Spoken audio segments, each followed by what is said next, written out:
we need some outside universal threat to make us recognize this common bound. I occasionally think how quickly our differences worldwide would vanish if we were facing an alien threat from outside this world.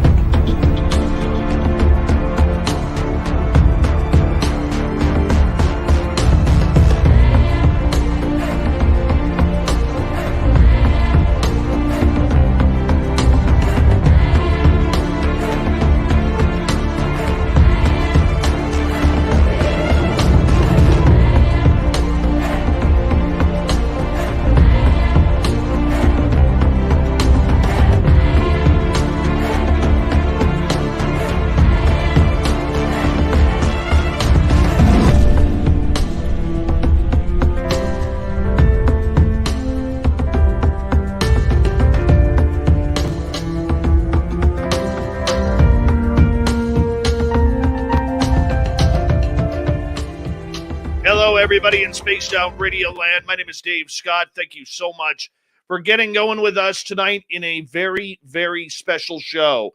Christopher Sharp from the Liberation Times is here. And if you haven't heard the news today, we had to even switch guests because this is great big news. Next week, UFO hearings in the Congress in the United States. And Christopher Sharp and Liberation Times have been right on top of this story for the last year or so and hitting it hard, and they're one of the best out there. We're going to bring Christopher in momentarily, but first, let's say hello to everyone in our audience tonight. With a rare gold medal, we have John Swan on top, race fan with the silver medal, Acreon taking home a bronze. Hello, Dutch Hank. How are you? Grandpa Holland in Australia. Ed Clater, nice to have you here. Hi, Awesome Man Palmer. Obi Fled is here. Obi will be signing autographs after the show. Line up to the left of the studio, if you don't mind. To the left of the studio. Robert Garcia, good morning to you. And who else do we have here? Awesome Man Palmer, Brown Dwarf, Grantavius, how are you all? Luscious Jules, Uncle Dale and his Power Stash are here. If you're in Austin, Texas, and you see Uncle Dale, rub his Power Stash for good luck right through the 4th of July. All right, moving on here. Black Dragon, one of our favorite veterans who listens to this show. We love our veterans around here. Thank you so much, Black Dragon, the former Marine, for hanging on out with us. Millennium is here. Millennium will be signing autographs after the show as well. Line up to the right of the studio. To the right. There he is, ladies and gentlemen. It's Doug Shelby. The Doug Shelby has arrived. We can officially start the show. Roy Boy, Stunning Samantha, how are you? Good to have you here. Hello, lovely Judy of Gaul. Snacks, nice to see you. Raven is Ryan. Simon Condon, thank you for coming on in. Richard Elmore, always a pleasure to have you here. Mr. Gray Owl, how you doing, buddy? Good to have you here. And where are we? Dirty Filth, Jefferson Lee, Sweet Ann B, the lovely and talented Nicole Sackich has arrived. The gorgeous Simply Coco, please let us know what your drink of choice is for tonight's show. The lovely and talented Kira, War Eagle, Raven is Ryan, Dirty Filth, how you all doing? Thanks for joining us. We appreciate your love. Carfunibre, always a pleasure to have you here, my friend. And where else are we going here? Let's take a look. Mr. Lurks-a-lot, Rob Peterson, welcome to SOR Chat. And who else is with us tonight? John Hinoyosa, how are you, man? Nice to have you here. And Blues in G, Sweet Donna C, Worsley, Mama Susan, lovely Kathy Evans.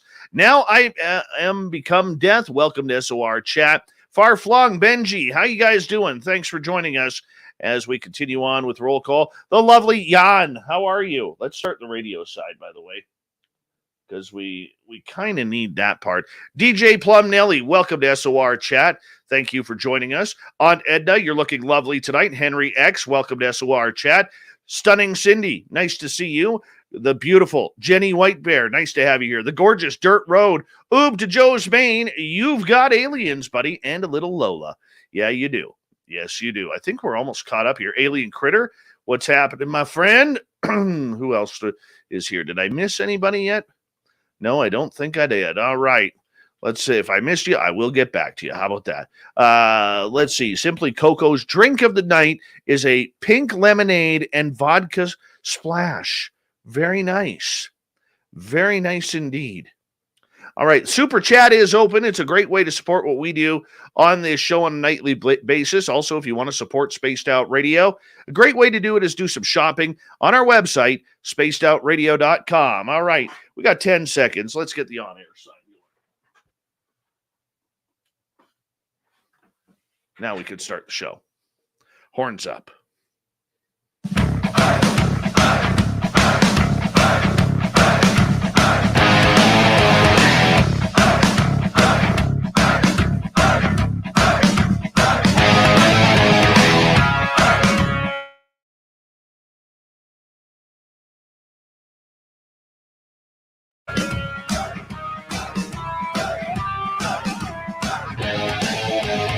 From the mountains of central British Columbia to you listening around the world, this, my friends, is Spaced Out Radio. I am your host, Dave Scott, sitting in the captain's chair of SOR headquarters. We welcome you to tonight's show on our terrestrial affiliates around North America, digitally on TalkStream Live, Odyssey Radio, and KPNL. All of our archives are free. Join us at youtube.com/Spaced Out Radio. Do old Davey the favor, hit that subscribe button. You can follow us on Twitter at Spaced Out Radio, Instagram at Spaced Out Radio Show, and on TikTok at Spaced Out Radio. Our website, spacedoutradio.com. We have a plethora of features for you, including rocking out to Bumblefoot, reading Shirky Poo's Newswire. Check out our swag as well. Tonight's show is brought to you by Chive Charities. Help make the world 10% happier by visiting Chive Charities today. You can find them on our website. Tonight, we got a power show for you tonight. We are going to start off with our good friend Christopher Sharp from Liberation Times talking UAP hearings. Then in hour number 3, we got another great story from the swamp, courtesy of Swamp Dweller. Super Duke will have the cryptid report. Shirky Poo's got the news. It's the moment many have wished for publicly and on their own. UFOs are now going to be in the front and center of Washington, D.C. Public hearings have been called for next week on the UAP phenomena. The American people expect and deserve their leaders in government and intelligence to seriously evaluate and respond to any potential national security risks, especially those we do not fully understand, said panel chair Representative Andre Carson in a statement. Since coming to Congress, I've been focused on the issue of unidentified aerial phenomena as both a national security threat and an interest of great importance to the American public. We also saw the official dissolving of Skyfort as hearings become public. Joining us tonight is Christopher Sharp for the first time. He writes and works for one of the top reporting stations on UAP called Liberation Times. We got to get right to this because this is going to be a very, very busy and fast show. Christopher Sharp, good morning to you in the United Kingdom. Welcome the Commonwealth on in here. How are you? Welcome to Spaced Out Radio. Good morning. I'm in very, very good spirits. Thank you very much. I have a cup of hot chocolate here and I'm doing splendidly. Thank you for having me on. I really appreciate it, my friends. Well, we thank you for getting up early for us on your end to talk about this hot button topic. And it's funny, you and I were just texting away earlier today for me, yesterday for you, about the subject, and all of a sudden, boom, this hits, and I'm like, man, we got to do something. And you're like, yeah, man, let's do it. And I appreciate you showing that respect to us and our audience. Oh, no, it's my pleasure, Dave. Absolutely my pleasure. I've been a big fan of you for a long, long time. And, thank you for having me on for this momentous occasion for everyone. I mean, literally, you've got, some of the older folks out there who've waited decades upon decades for this news to arrive. It's true. It's very true. And normally in the first half hour, I like to fluff it up a bit, let everybody get to know the person and everything. But we got so much information to go through the last 2 hours or the next 2 hours. I want to quickly hit on, for our people who don't know, what is the Liberation Times all about, and how did you become interested in reporting on the UAP phenomena? Of course, great question. Thank you. So by profession, I work in communications. So you've got different facets within there. You've got corporate comms, public relations, and public affairs. And I was like a specialist of all three, basically. So, what really happened was I became interested in stuff when I was really, really young. My mum had experiences with, UAP and stuff. So did my cousin. And then I think like in my 20s, when I started working in the West End of London, City of London, I kind of lost interest, and I kind of regained interest with Corbell and stuff, going on Rogan and everything, and what was going on. And I think it was really when the pandemic struck, when I got COVID really, really badly, kind of like suffocating, watching the outside world back in late March 2020, when I was thinking, actually, I mean, there must be more to life. And then suddenly I just hear like the news break that the Pentagon had actually released itself videos which had been bought out by TTSA. And yeah, I mean, ever since then, I've been hooked. Liberation Times, I mean, I quit my job last summer, spent out £500 creating like a website and everything, Liberation Times, buying a domain. And yeah, I mean, it started off really, really slowly. And then, after a few big articles, which were retweeted by Mellon and Tom DeLonge and people like that, I guess, we gained traction. And I mean, a lot of the articles are based on intuition. I mean, for instance, like the last month or so, I've been helping top property developers in London, FTSE 100 companies, navigate around local elections in London. And I've been predicting the results, saying what might happen in each ward, all this boring mathematical stuff and politics stuff, and reading the national mood and everything. And it was those predictions that those companies were betting on, and I had to use my political intuition because and that's really what I'm doing here with Liberation Times, using my intuition.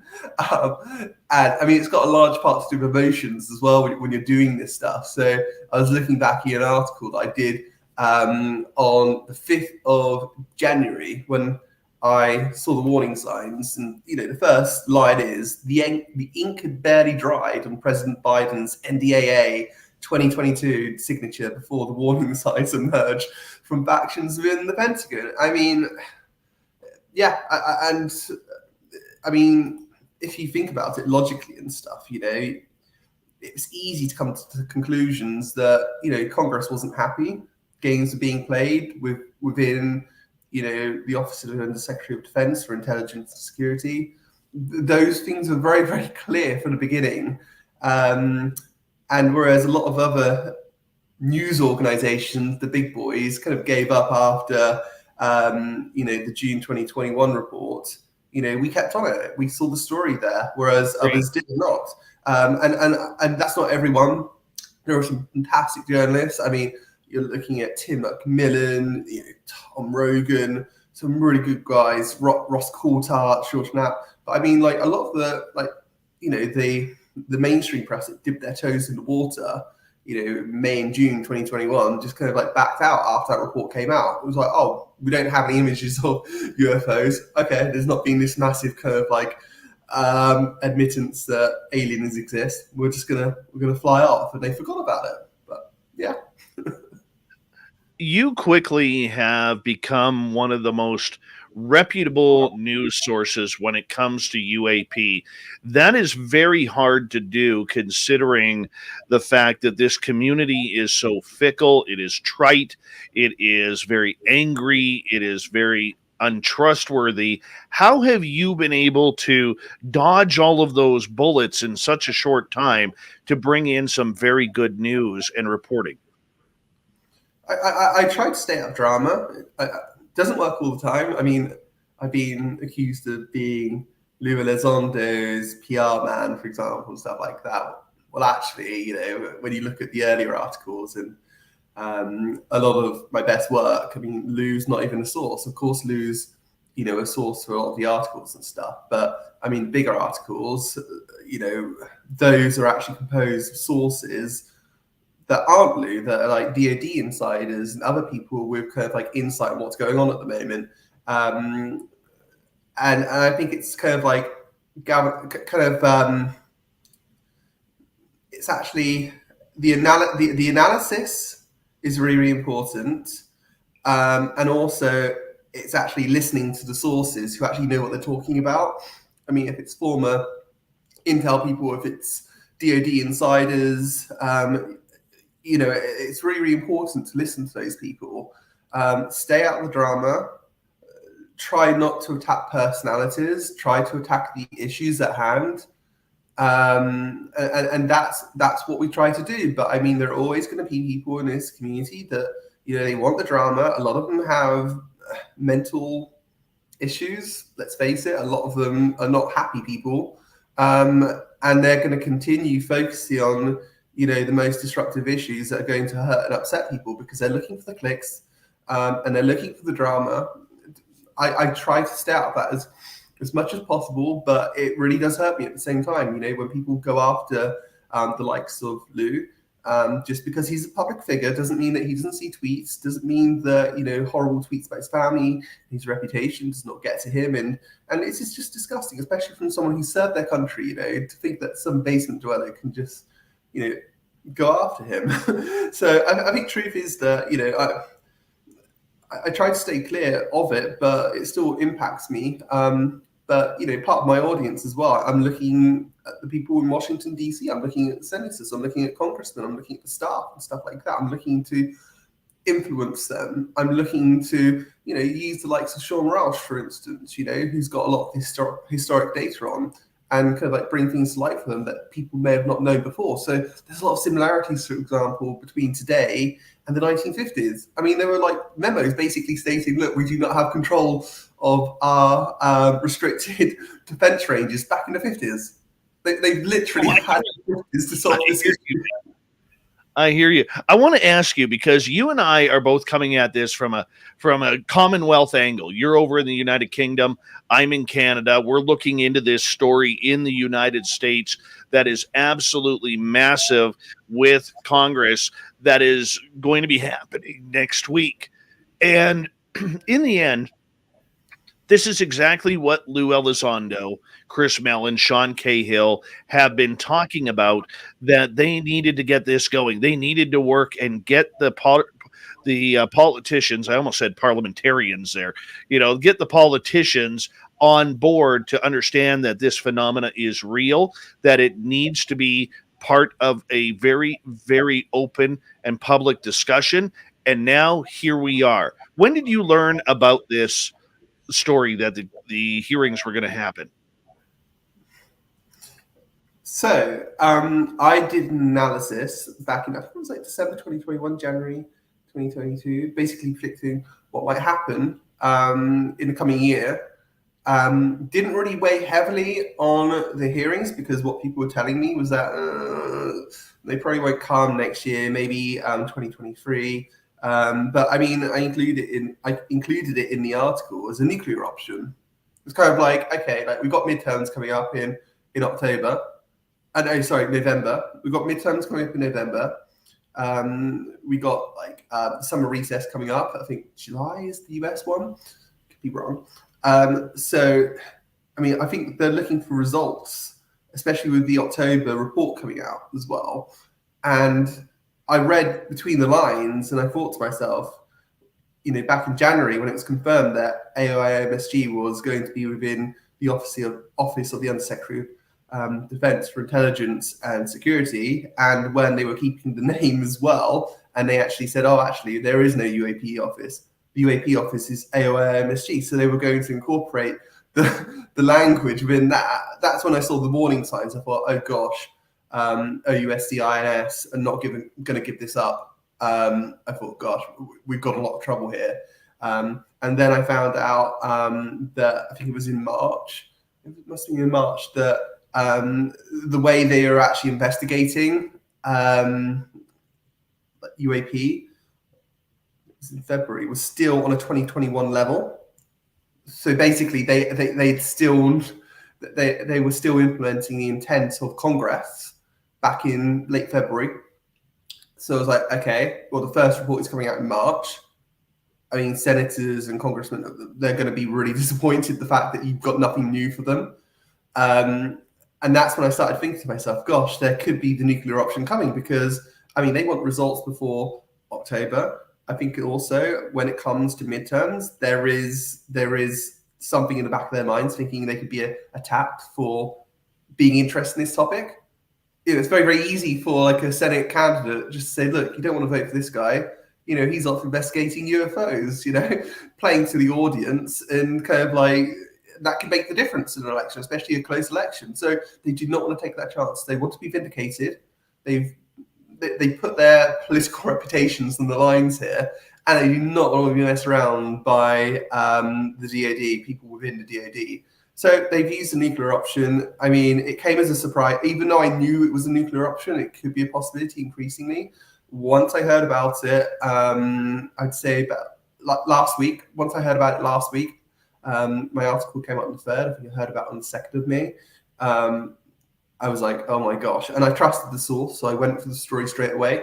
I made lots of phone calls to congressmen, and none of them were getting back to me. It was like a stonewall. It's kind of like, okay, well, it's easy enough to deny this stuff, that there are going to be hearings on UFOs. Just shut down the story, and none of them were doing that. And yeah, that's when my spidey senses turned on. Like, it's not just my source, my trust, by the way. So I think there may have been some last minute resistance as well, perhaps, which kind of like made me think, oh gosh, is it really coming? So when I heard the news earlier yesterday, UK time, I was like, oh gosh, this is great news. And and I celebrated.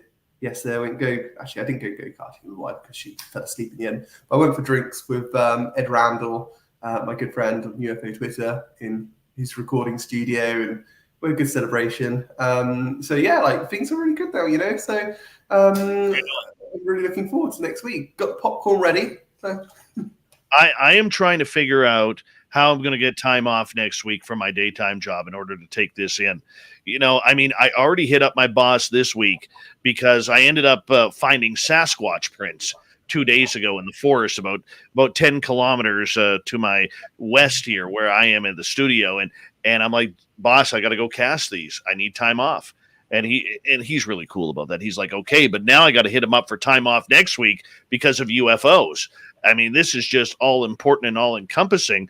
But I want to, as excited as you are about this, and we are as a community, why should the public be excited about this or be knowledgeable and cognizant that these talks are going to start happening?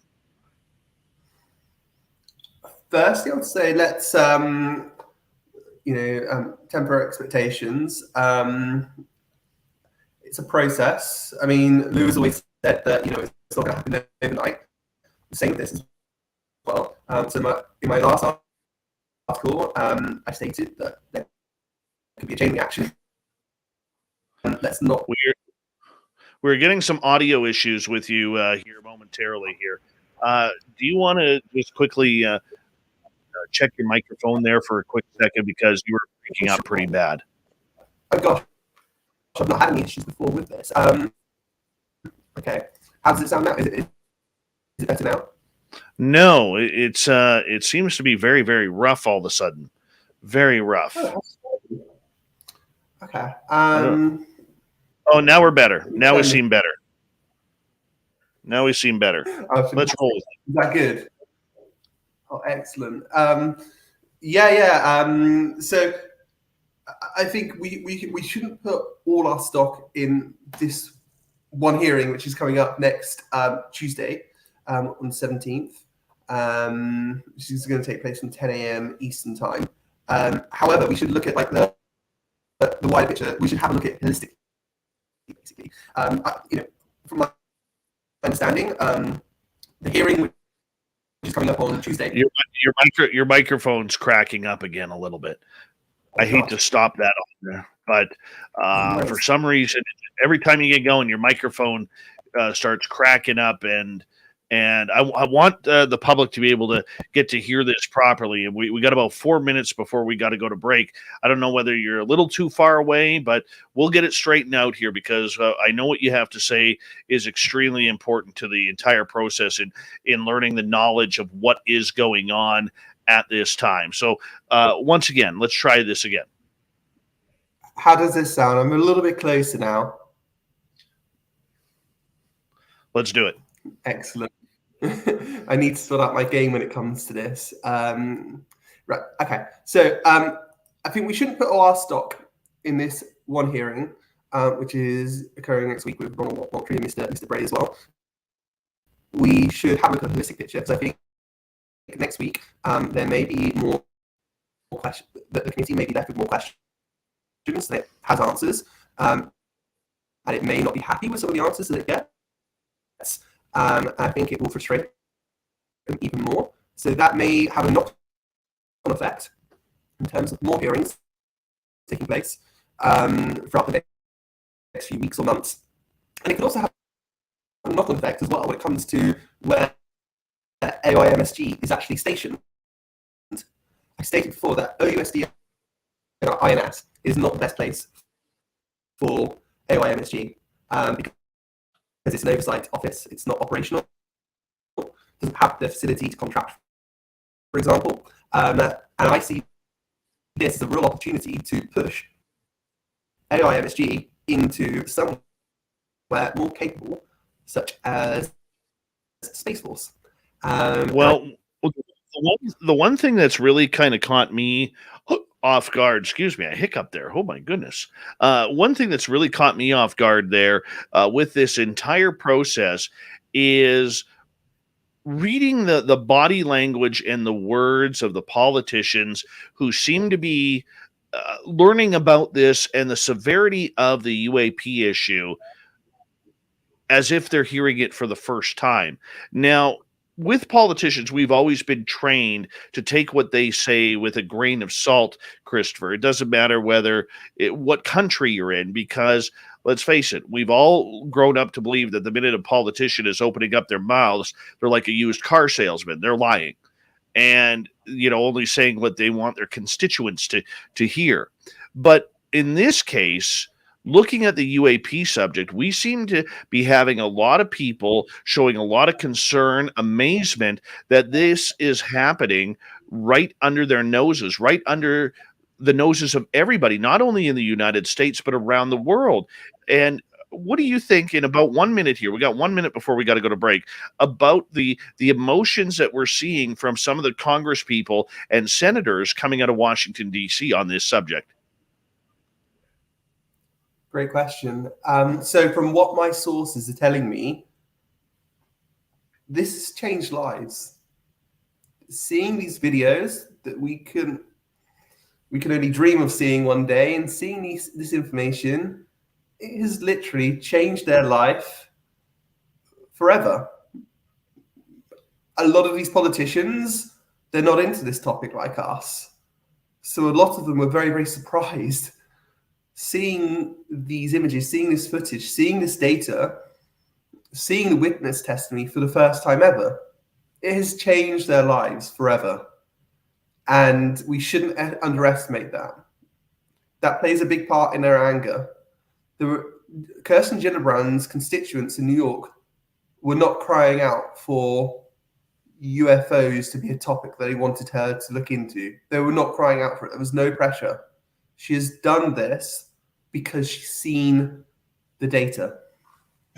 And on that note, Christopher Sharp from Liberation Times is here on Spaced Out Radio. When we return, we're going to find out more about the emotional impact UAP and the congressional hearings next week are having on the politicians who are just learning about this important subject. Spaced Out Radio continues after this.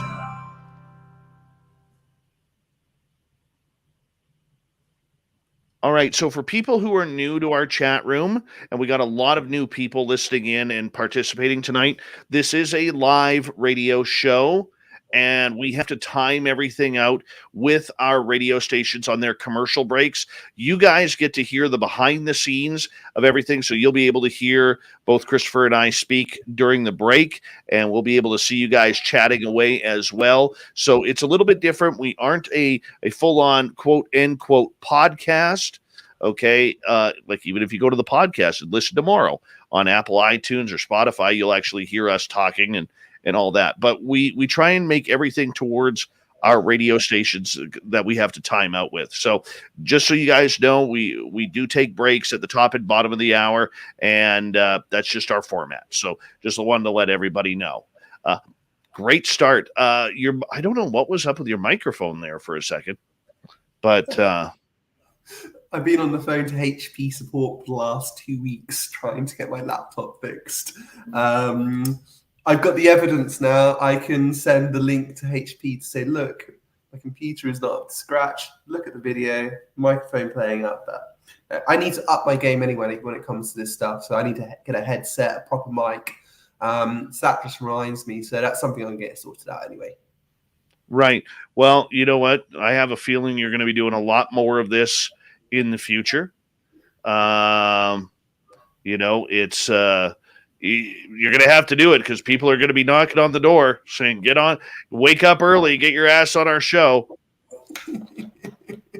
Absolutely. Well, I mean, one of my dreams is actually to move to North America. I love Canada. My mother-in-law lives in Toronto.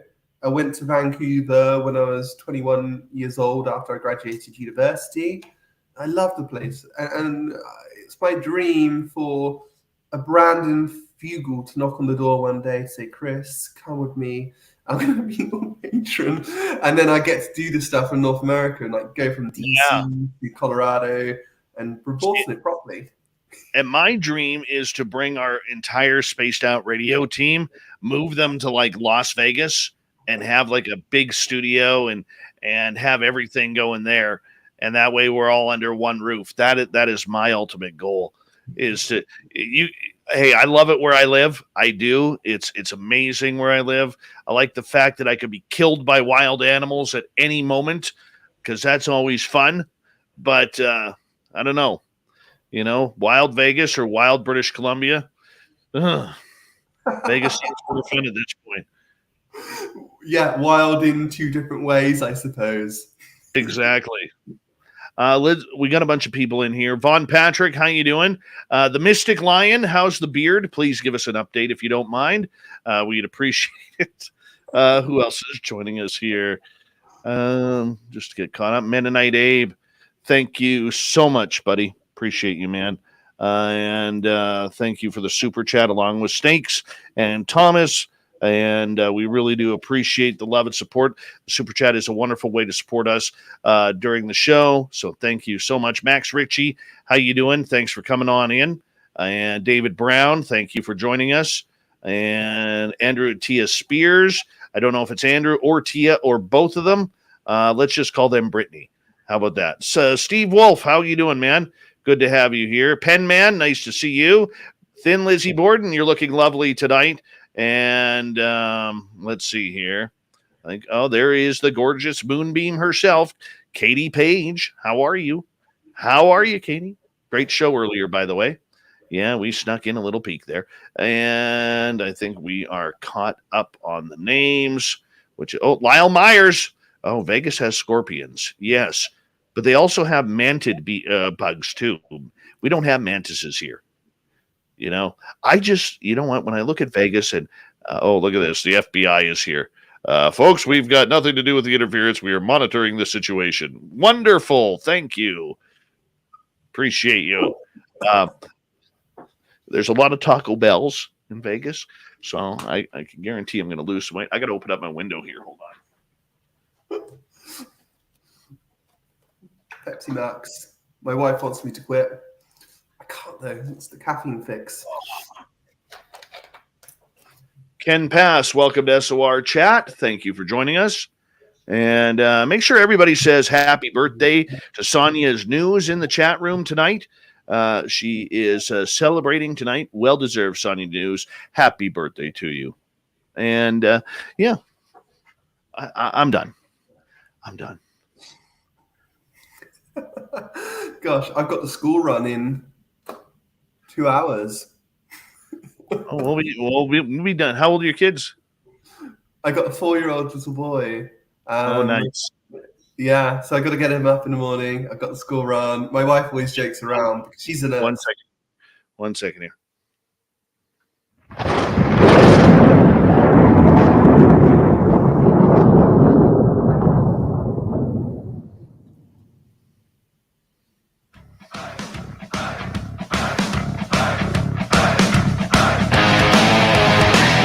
Second half hour of Spaced Out Radio is now underway.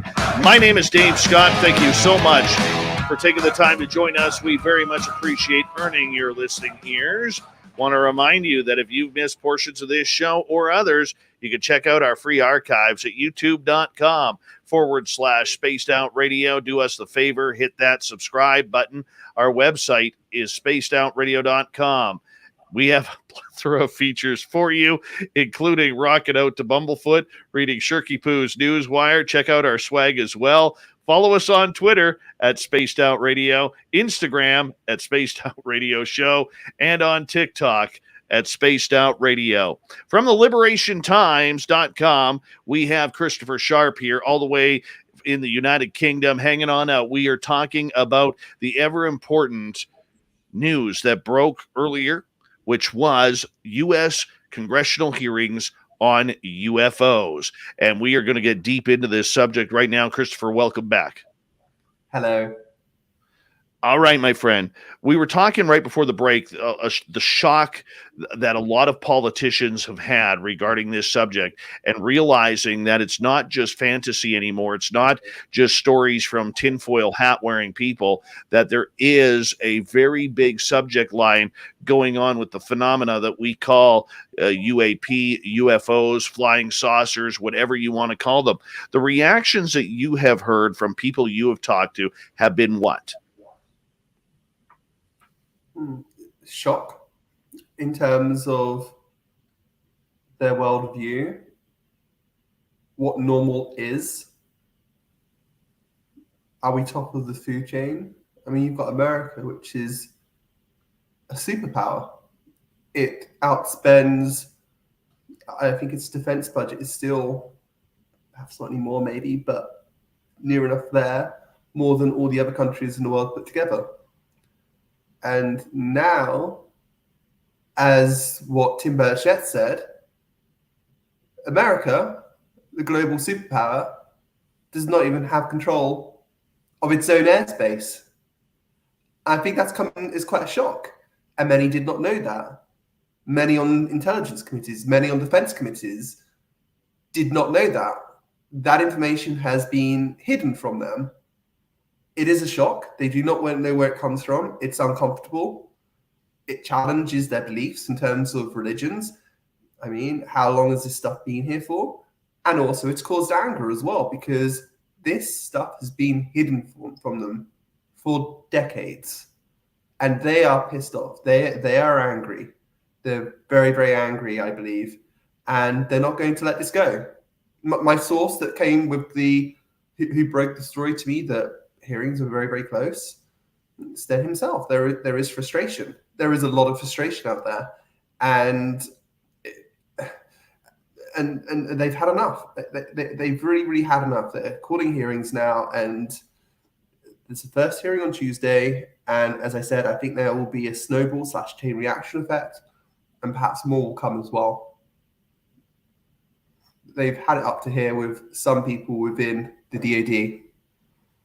So basically what you're saying is the politicians are feeling that they have been blindsided by members of their own military, where everybody's supposed to be playing on the same team, but they're finding out when it comes to UAP and potentially other secrets, the Pentagon has been holding out on them. Absolutely, absolutely. And not just the Pentagon per se, different factions of the intelligence community as well. And also you're looking for the special access programs. Tom Rogan did a very, very good article, by the way, detailing which questions should be asked. And one of them would be in terms of saying, look, can we get access? Can you promise that we can get access to these special access programs related to UAP so that we can find out more information? Ask, Moultrie, whoever, on the spot, if we can get access to those special access programs in terms of providing access to AIMSG. Put them on the spot. If they're unable to say, yes, you can have access to those programs, and then we've got a big problem then. We've got a big problem then. And don't forget as well, Susan Goff, old Suze, to me, stated that the DoD is committed to acting with transparency. And that's why in my last article, I put it in the headline. I put it in the headline that the headline read in my article yesterday: historic public UFO hearings are upon us as Pentagon commits to transparency. So let's see if they live up to that. Let's see if those words actually have meaning behind it, because I don't think Congress is going to take up. They're not going to take the BS anymore. They're not going to take it. They can see through what's happening now, I think, and they know what interests are at stake. But at the same time, I'd caveat with this, and this is the message which is coming from Lou Elizondo: we need amnesty as well. Now is not perhaps the time to go after people that we're angry with. It's actually providing them an opportunity to say, look, if you come out about this now and you tell us what you know, we understand why you may have not spoken about it before and you may have kept it secret. You had your own reasons, but we're willing to provide you an opportunity with amnesty so we can actually start working together on this, and treat you like a friend, an ally, and, going into this together and hopefully opening it up. And I'm hoping that some people will take that opportunity. Otherwise, it's going to get very, very ugly, I feel. I think so too. I mean, look, there's a lot of people who are in the know. We don't even know a 16th of them, a 32nd of them. And, in talking to my sources as well, I mean, there are people who, like, this person put it to be probably best. He said, look, there are people who could go to jail, lose their lives, lose their retirement, lose their family, and that's just the easy part. The rest of it is whether or not they survive. Maybe not like they're not going to stand at a poll and get somebody for treason or something like that. But I mean, there are a lot of scared people within the community that know about this subject that are wanting to speak about it, but just fear the counter resistance that they are getting from people like Susan Go and the rest of the machine that we call the Pentagon. I mean, could this be an opportunity for more voices to come out publicly to state how real the phenomena is? Are we at that precipice of this breaking? Yes.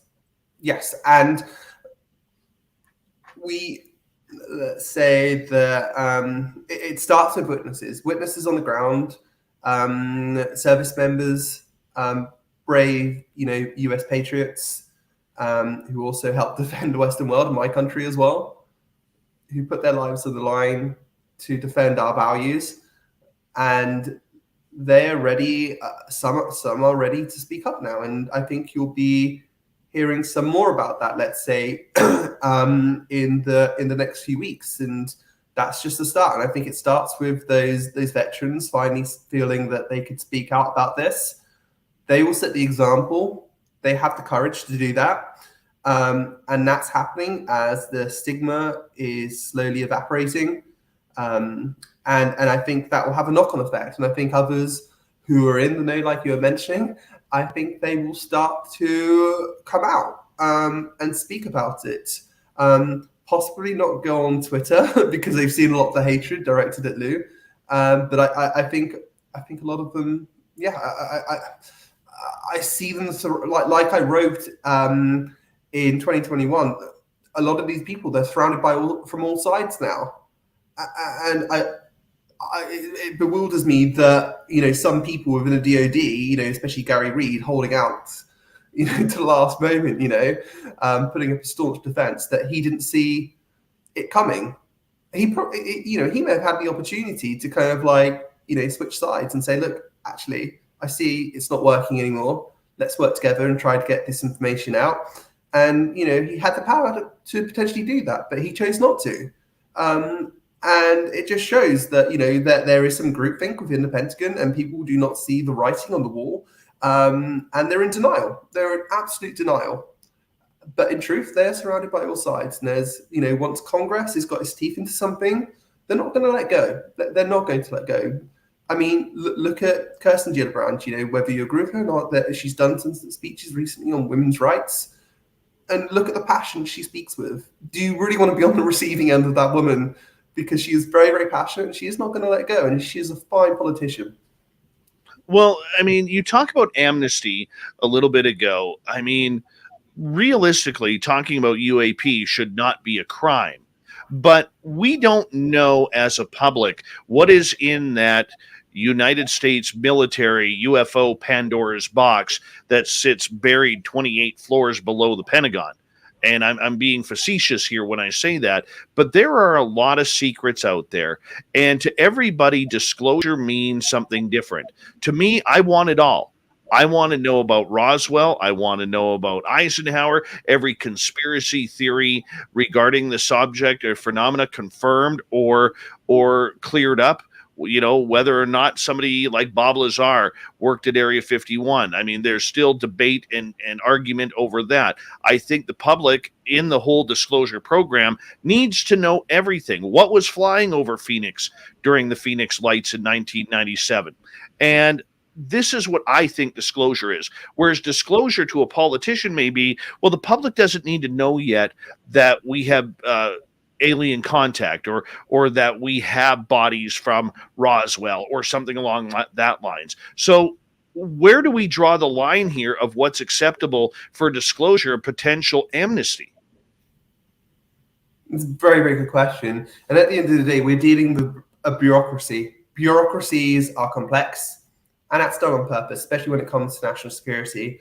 And you're talking about, classifications, and Scott Bray, for instance, when it, who's talking out at the hearing on Tuesday, he had a part to play in some recent security classification guide, which has kept an enormous amount of information secret regarding UAP, for example. So, I mean, a lot of these people are actually playing games when it comes to bureaucracy, using it to their advantage, and it's classification guides and stuff like that. And it's very difficult because, like some person, from the US government could come up and say, look, Roswell was real. The Phoenix Lights, that was non-human, and something like that. But at the end of the day, you'll need evidence to back that up. And you can only have that in terms of the classification and getting the data and the videos and whatnot out there. And at the end of the day, you're wrestling with a complex bureaucracy, and that's what makes it really, really difficult when it comes to this topic. And I think some of the stuff you touched upon as well, I mean, that's probably getting into the realms of the Department of Energy as well. But I think that's really, really important because I think that's where a lot of the juicy stuff is stored. I mean, you're talking Battelle and Los Alamos and places like that, and the the agencies that look after nuclear assets to secure them. And we know there's a relationship between UAP and nuclear technology. So I mean, there's a lot to open up here when it comes to this topic. I mean, it starts with the DoD, but does it end with the DoD? Do committees start hearings relating to the DoE now? And if so, how do they do so? Because you've got all these different institutes and stuff like that. So, and the DOE is more complex than the DoD in terms of how it's set up, and even more secretive. So how do you go about doing that? And it's a very, very complex matter. And I'm like you. I'm really hoping that we can get to the bottom of some of these secrets. Do you think we are going to see a lot of truth coming out of the Pentagon to the Congress of the United States? Because every other country is going to be watching, every other Western country, because Canada is just getting into the conversation, and the UK has denied the conversation, which we saw in the House of Lords last year.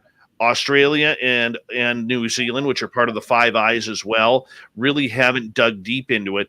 Does this open up the world and other countries to be watching what is happening between American politicians and their military and spy groups?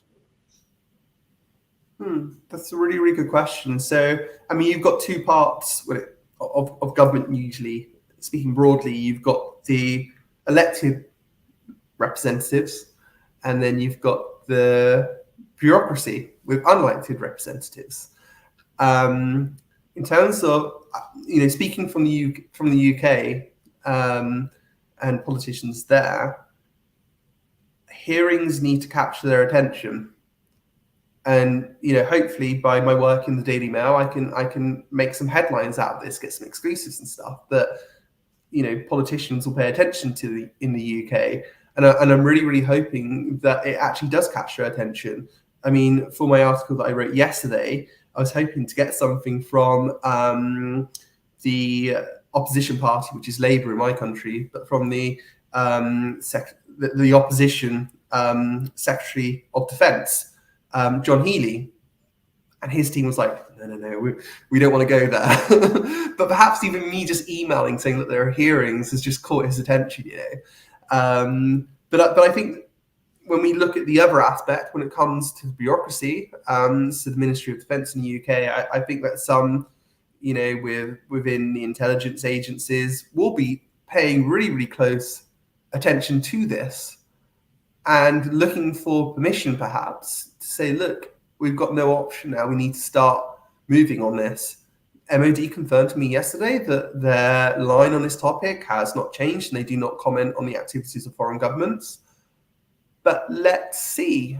I mean, if you're looking at it holistically and you're playing this out in terms of the bigger picture, and if there are more hearings and there is more activity on this, there does come a time when someone within the MOD and within the Canadian Parliament and within your government as well said, look, we've really got to start playing ball now, because we're going to end up in a position sooner or later that we could become embarrassed and people are going to ask us some really, really awkward questions. So the aim of the game sooner or later will have to be being proactive. That they'll have to start being proactive instead of being guarded and potentially being embarrassed and having legal action taken against them.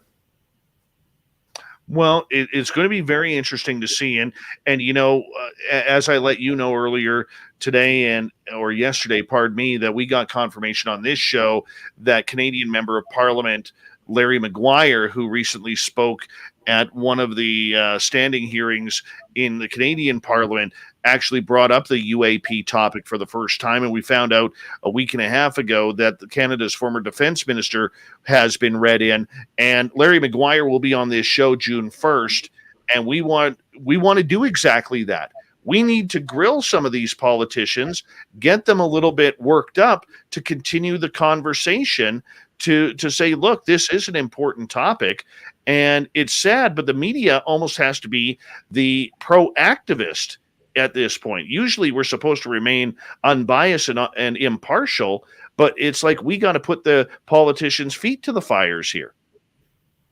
Absolutely. I want to take this opportunity as well. I mean, just to say thank you for what you're doing in Canada. And, myself included, I'm looking at what you're doing right now and I'm asking myself, what lessons can I learn from Dave? Because what you've done in Canada behind the scenes is absolutely fantastic. And, you've moved the ball forward. And I think when it comes to this topic, a lot of it is grassroots and stuff. There is no grand conspiracy. It's just people like you and me just going out there and engaging with people and trying to make a difference. And it's working. And there's many people on UFO Twitter as well. It's working when they're tweeting their representatives. And this is a grassroots effort. And you're really going to be remembered for doing that. And I think as well, a lot of politicians in Canada, perhaps at the moment, are thinking to themselves, okay, so our neighbor here, the world's foremost superpower, does not have control over its own skies. There seems to be these advanced craft maneuvering in ways that we can't understand. Well, that's funny, isn't it? So I wonder if they stop at the Canadian border. The answer is no. They do not stop at the Canadian border, and I think hopefully this is the start of a great conversation, which is going to occur in your country. And man, like if anyone's written themselves into the Canadian history books, you certainly have, because this topic is literally the biggest story ever. It really is. As I've always said on this show, that this is next to Jesus Christ himself coming down from the heavens. This is the second biggest story in humankind's history. There is no turning back. Once this door is open, this is the now, the present. It's not the future. It's nothing else. When with 3 minutes to go before we have to close out hour number one, Christopher, how do you take this story? I mean, what are you looking forward to coming out of Washington, D.C.? And if you go long, we'll carry this answer over into hour number two. Sure. So I'm looking at, it's a very, very good question. So I'm looking at two things. I'm looking at the chain reaction / snowball effect.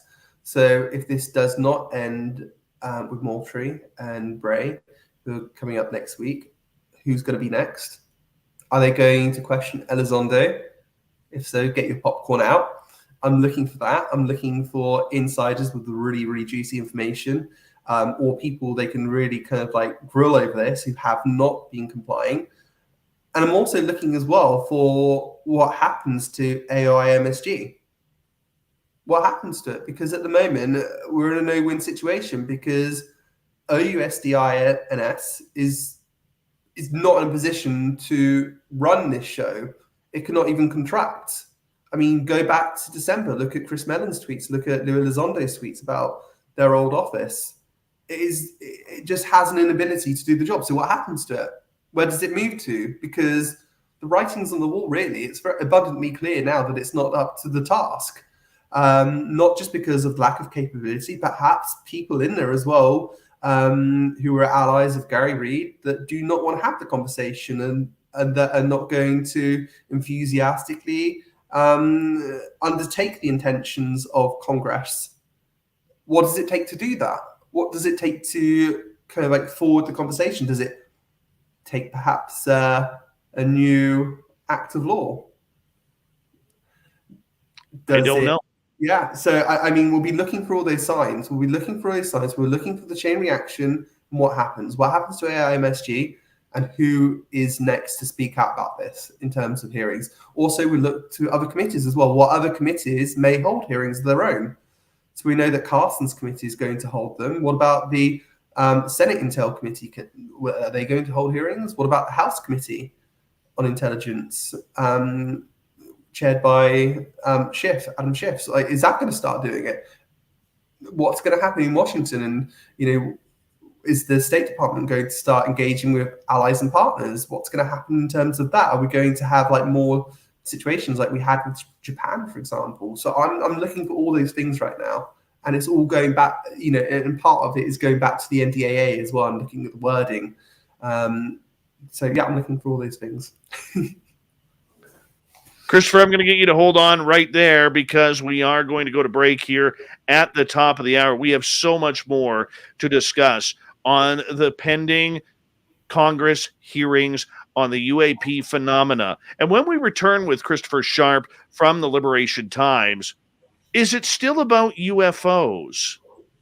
Or is it about extraterrestrials potentially coming down here? A lot of people may not want to take that chance and go that subject. We'll find out what Christopher thinks when we return for hour number 2 of this very special show tonight from the Liberation Times. Christopher Sharp on Spaced Out Radio. This is a hell of a show. We're going to continue it right after this.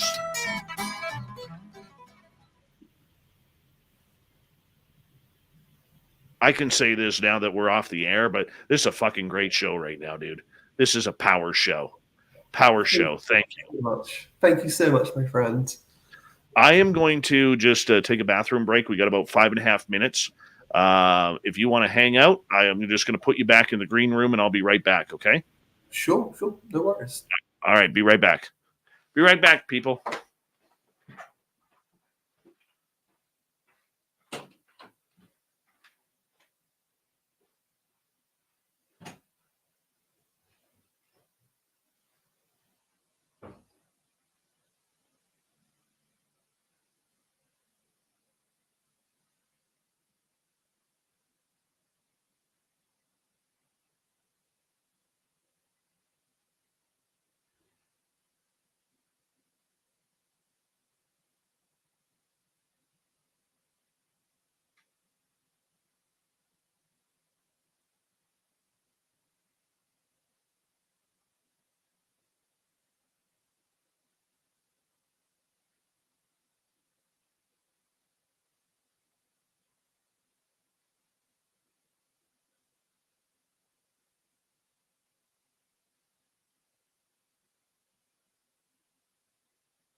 All right. I am back. Sorry about that. Bring you back in here. Amazing show so far, Chris. Amazing show. So much. Thank you so much. It really means a lot to me. Yeah, it's taken me quite a while to get used to public speaking. You should have seen my wedding speech. It was full of ums and you knows and oh my gosh. You're doing amazing tonight, and you're really bringing some good juice, and that's what our audience wants. Is they're tired of the periphery. They want the directness, and that's what you're bringing, and that's what I expected. Super Lou, how's your cape, man? Terry Brown, Nightmare, nice to have you here. Who else has showed up here? D Worm, welcome back, buddy. And let's see who else is joining us. Thomas Rock, thanks for coming on in. And saves me all the time from having to type it all out. My fingers get sore every night. We got about 90 seconds here. Yeah, I think I'm caught up right now. And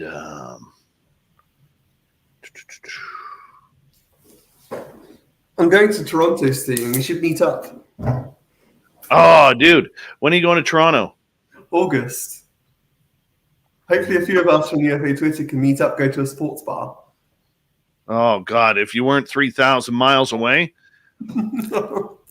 Canada is a vast country. Oh, tell me about it. Tell me about it.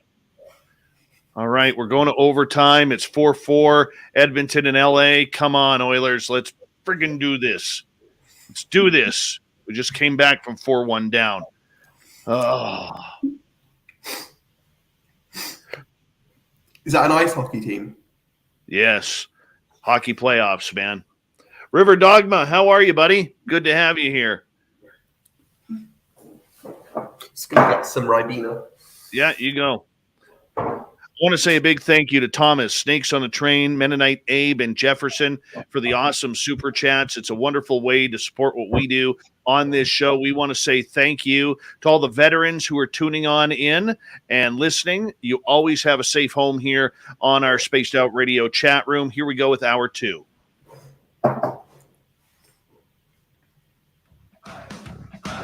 You're listening to Spaced Out Radio with Dave Scott.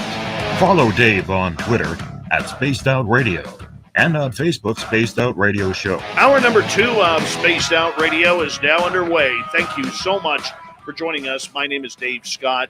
Very glad to earn your listening ears. Want to say hello to everyone listening in on our terrestrial affiliates around North America and digitally on TalkStream Live, Odyssey Radio, and KPNL. All of our archives are free. Join us at youtube.com/Spaced Out Radio. Do us a favor, hit that subscribe button. The Desert Clam has set the password for tonight in the SOR Space Travelers Club. Zistus. Zistus is your password.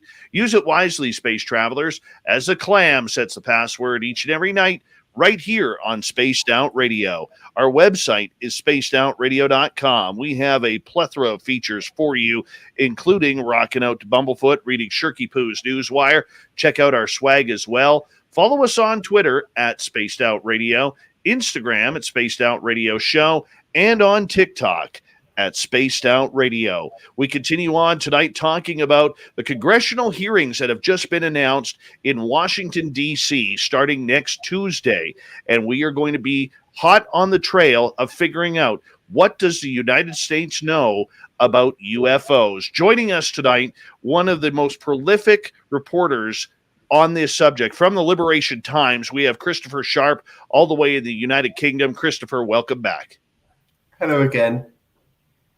Thank you for joining us and getting up early for us for this all-important show tonight. Right before the break, I was talking to you about what do we expect to come out of this entire meeting. I mean, do we know how long the hearings are going to last? Is it going to be 1 day, 2 days, a week long? How do we know what's going to be happening on this? Mm-hmm. Great question. Great question. So from understanding what's being put out officially from the actual committee, the House committee, is that it's going to happen over 1 day. I think we're expecting 1 or 2 hours in terms of that hearing.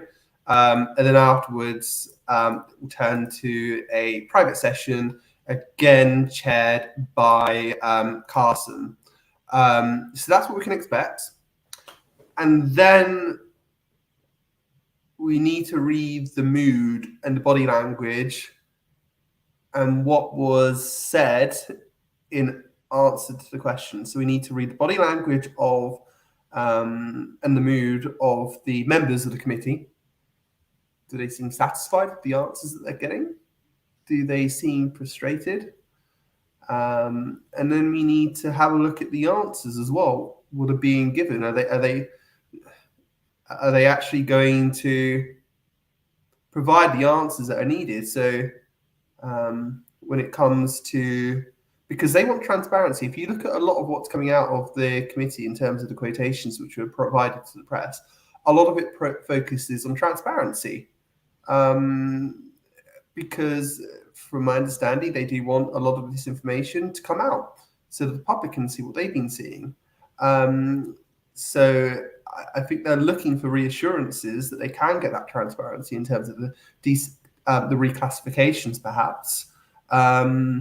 And also, as I said before, they're looking for access as well to those special access programs. So they're looking for answers that are actually going to,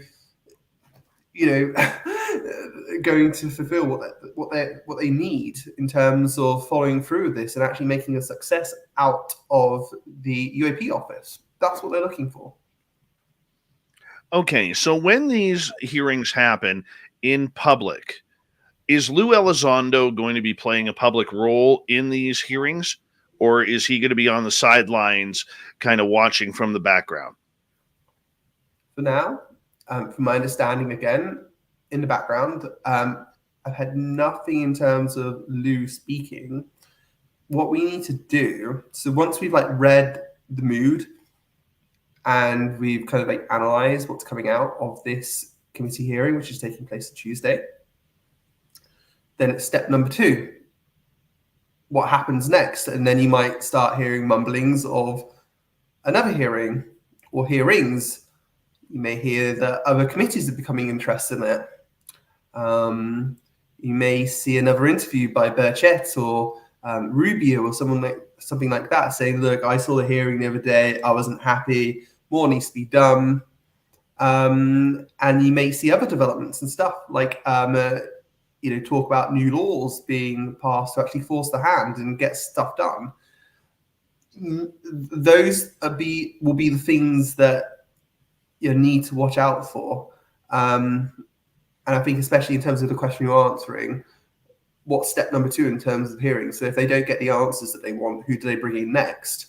Perhaps they do bring in Lou Elizondo, next to blow this wide open.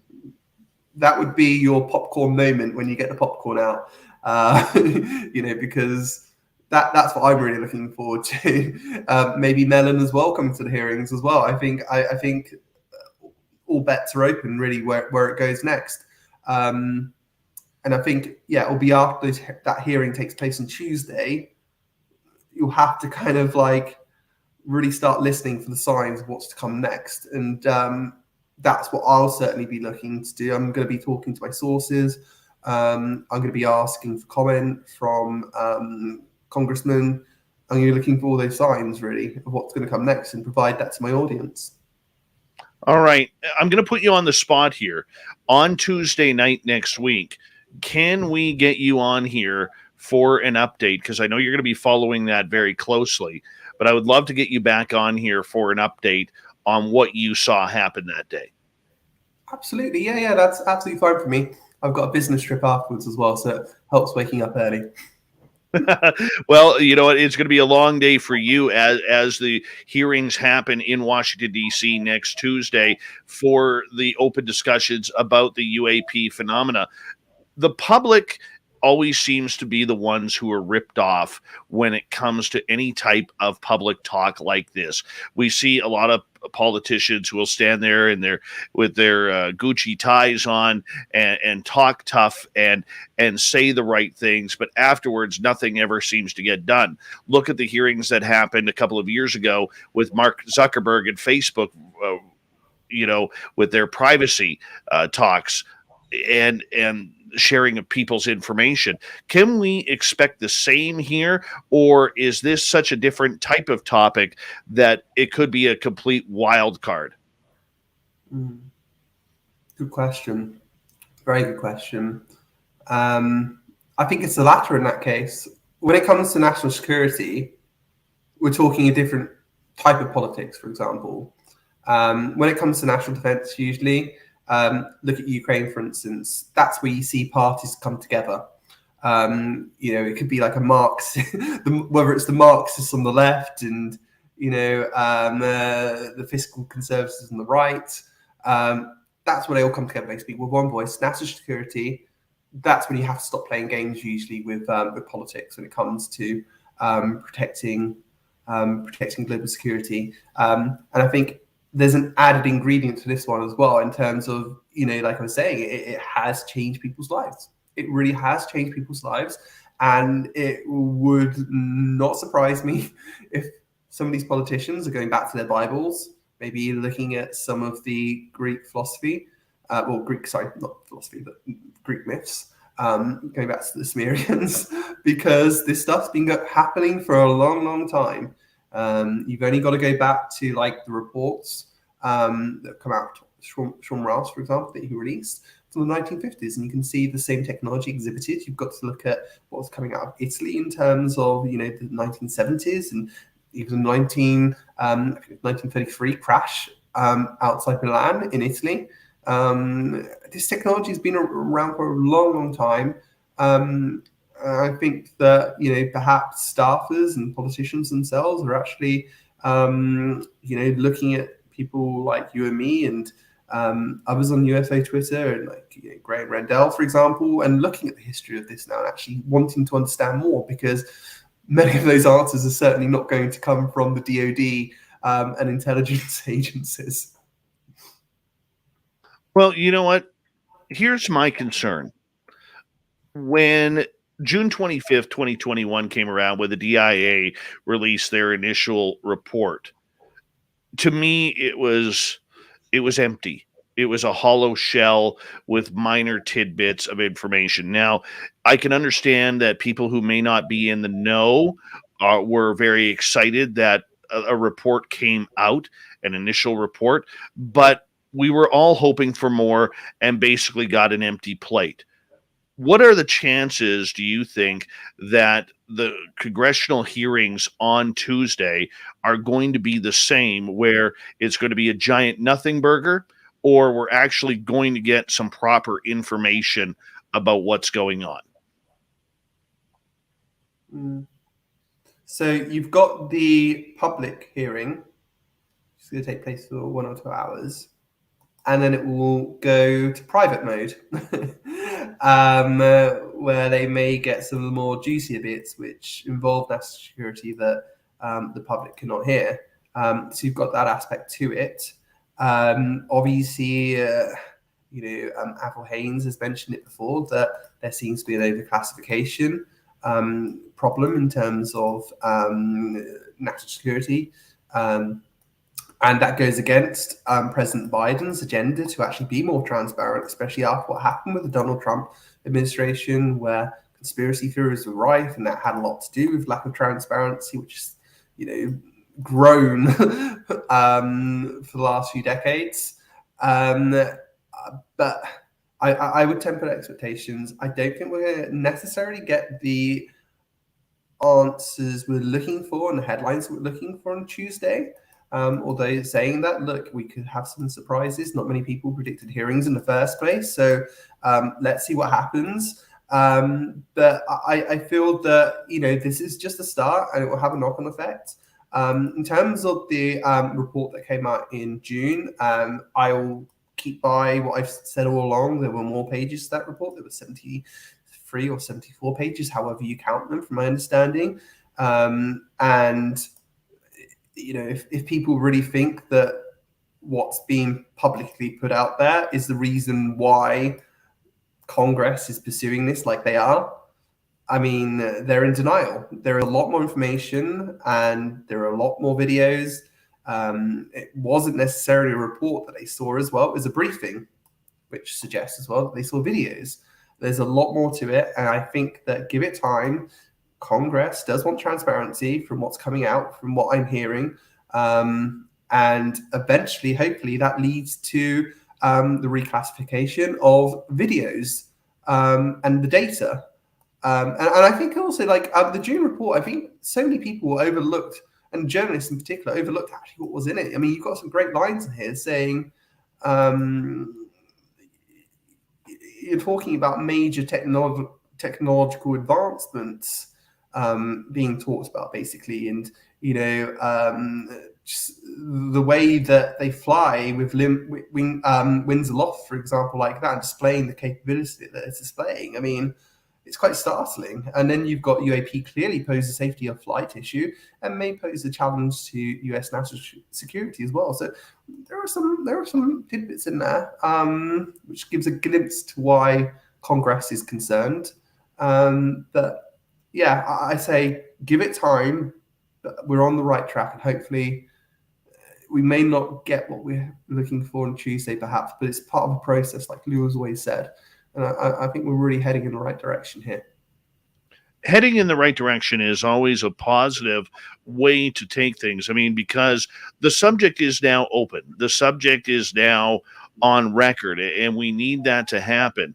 Are we still talking UAP, or is this conversation potentially going to get into what we've heard the last couple of months out of people like Lou Elizondo or Bill Nelson at NASA about extraterrestrials?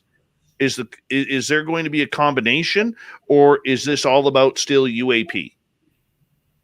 Good question. So politicians are very, very conservative in terms of the language that you use when it comes to this topic.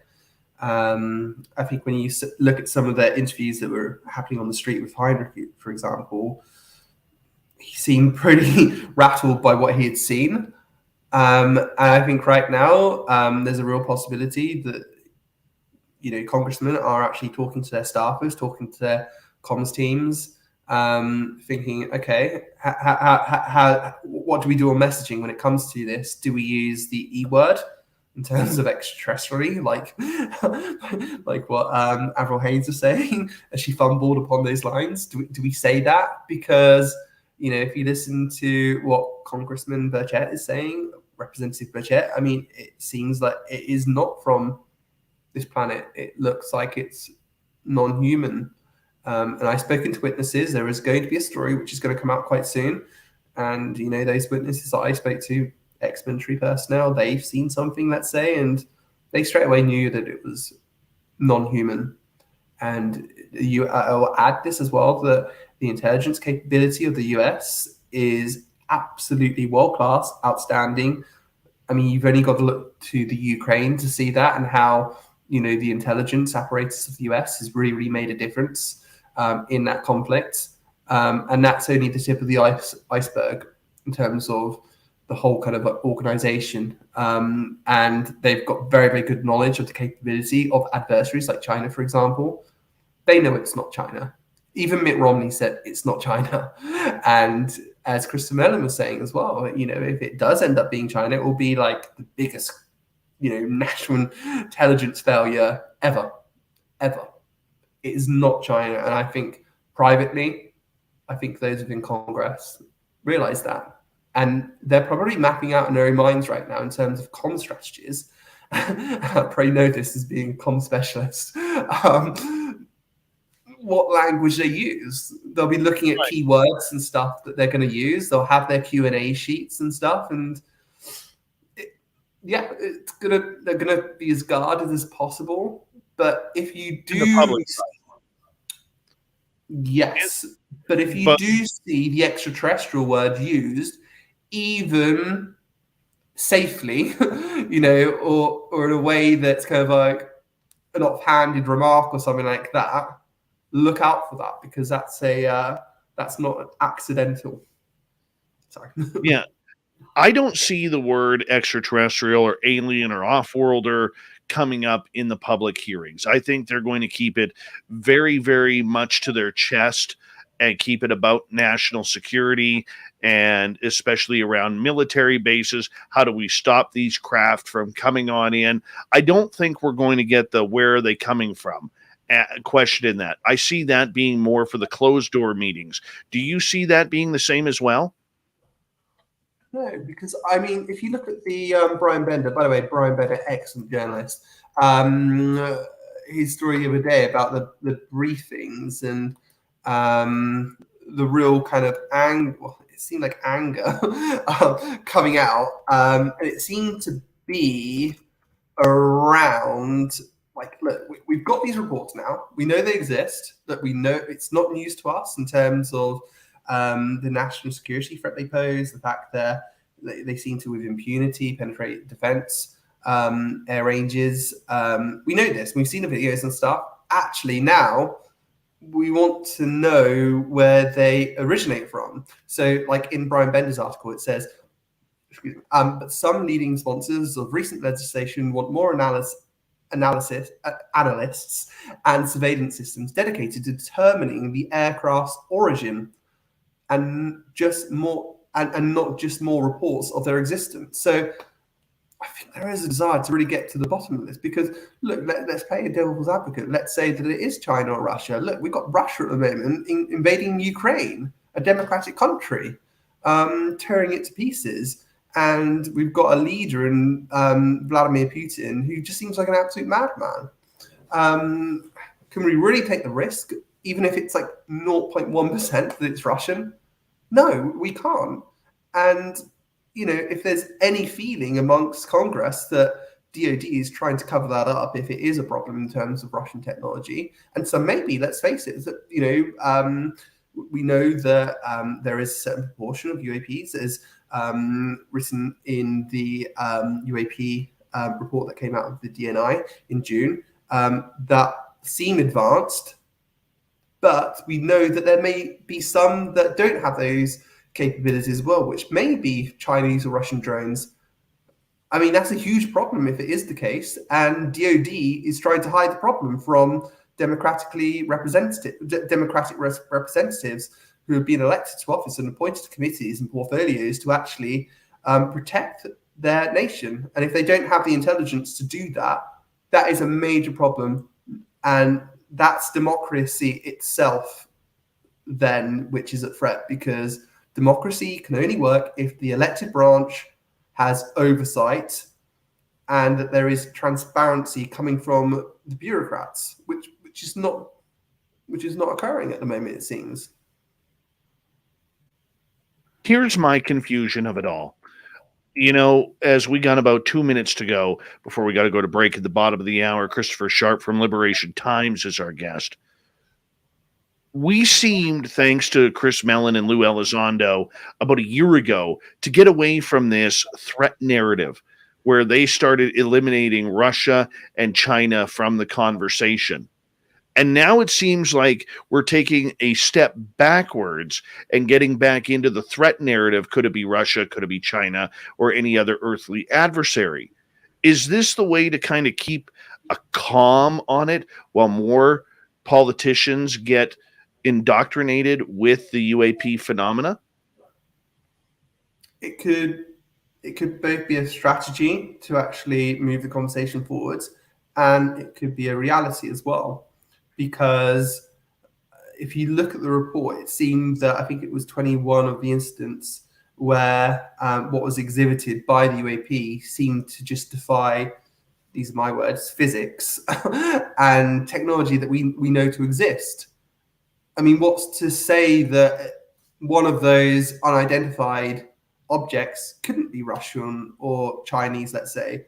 I'm not saying they are, but if that is the case, then, you know, if I'm a politician and I'm not really comfortable using extraterrestrial angle yet, that is a brilliant weapon at my disposal. You know, we've got hostile Russia, increasingly hostile China. Let's put them into a corner. Let's use this angle to put them in a corner so there's no way out. Okay, fess up. What is it? We're looking for the origin. Is it Russian? Is it Chinese? Or is it something else? Let's put them into that corner. Let's use that to our advantage if we can. because at the end of the day, it's a serious matter. And it is a defense issue as well, because if these things are actually harassing nuclear aircraft carriers and submarines as well, nuclear submarines, which they don't so much want to talk about in terms of the Navy, then that is a national security issue. It impacts what these assets can do. And also, which was brought up in the Tom Rogan article as well, is that UAP seemingly are able to detect nuclear technology. Okay, so if there are crash retrievals, what's to stop China and Russia to possess that technology and neutralizing the nuclear deterrent of the US? Christopher Sharp, we got him till the top of the hour here on Spaced Out Radio. He's from the Liberation Times, liberationtimes.com. We continue the UFO UAP talk as Congress of the United States opens up public hearings next week. Spaced Out Radio continues right after this. Dude, seriously, this is a fantastic show. Fantastic show. Thank you so much, my friend. Really appreciate you having me on. I'm loving it. I love waking up in the morning with it. It's beautiful. Well, I hope I'm doing you some justice here too, buddy. No, thank you. It really means a lot to me. I don't naturally have confidence. I'm not confident. Maybe that's quite good because I'm always myself. And dude, seriously, you are nailing it tonight. You are absolutely nailing it, and I don't care what anybody says. I think you need a standing ovation after this one. Seriously, it's been that powerful and that good tonight. Thank you so much, my friend. Appreciate that a lot. It means a lot. Oh yeah, we're gonna get to G West question when we come back from the break, and the next half hour is going to be really, really quick. So when I say goodnight to you on the air, just hold off until we go to break, and then I'll say a proper goodnight to you or good morning to you during the break. It's nice to see the daylight coming up through the curtains there. Kira wanted to know, are those dragons or are those dinosaurs in the background by your television? Dinosaurs. They're dinosaurs. My son loves dinosaurs. My wife is Filipino, and they have these like big cabinet things in their country, and they're fabulous. And we didn't really have anything to put in our one, so we had a bunch of dinosaurs because my son's got so many dinosaurs. We just chose to put. It looks awesome. It looks awesome, man. All right, Joe is asking the toughest question that you will get all night. What's your opinion of eating breakfast foods for dinner? Breakfast foods for dinner? I mean, toast is amazing. Pancakes are amazing. I mean, what's to stop you from doing that, you know? One, if you have a hangover, for example, I mean, that food is perfect, you know? Like, I'd eat breakfast all day. Perfect hangover remedy, especially an English breakfast. An English breakfast is incredible. And what breakfast are we talking about? Are we talking like continental breakfast? Are we talking English breakfast or American? There's different nutritional values in these things. I'm just going to tell you, you failed the fucking question. That's right off the bat there. You failed it big time, at least to me. Now everybody in the chat rooms here laughing at me because I hate breakfast for dinner, man. Hate it. And I get in an argument literally every day with my audience about it. Every day. Gee whiz. You people are horrible. Horrible. It's all subjective though, isn't it? Like in Italy, for example, what is breakfast? Breakfast is a coffee and probably a pastry. And that's it. You know? It's all subjective. And sometimes I might have that for dinner. What's the traditional Canadian breakfast? When I eat breakfast, which is in the morning, not afternoon, not for dinner, I usually will have eggs with toast, with hash browns and bacon and sausage and some pancakes. I'm not a waffle guy, even though I will eat waffles. Yeah, I'm reading the comments in the chat room right now, and all of you people are sick. You are sick and twisted, And no wonder this world has gone to all hell in a handbasket. It's because of all you people eating breakfast for dinner.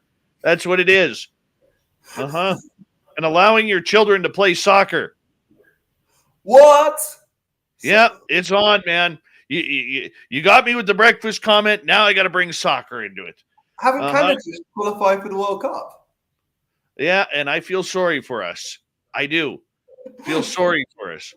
All those good children gone to waste, to hooliganism. Hooliganism. Now I'm fired up. We didn't really manage to transport any of our sports to Canada. I mean, we managed with cricket with India and football with South Africa and cricket with South Africa, rugby and stuff like that. But it doesn't really seem to have caught on in Canada in terms of our sports. We had an influx of people here. So let me quickly say hi to Tokeland and Patrick McGuire. Thank you for being the only listener we have tonight with sanity, saying, I'm with you, Dave, on not eating breakfast foods for dinner. Thank you. I appreciate that. Gorgeous Jenster, sweet Tony D in the UK. How are you, buddy? And who else has joined us here? Looney, nice to see you back.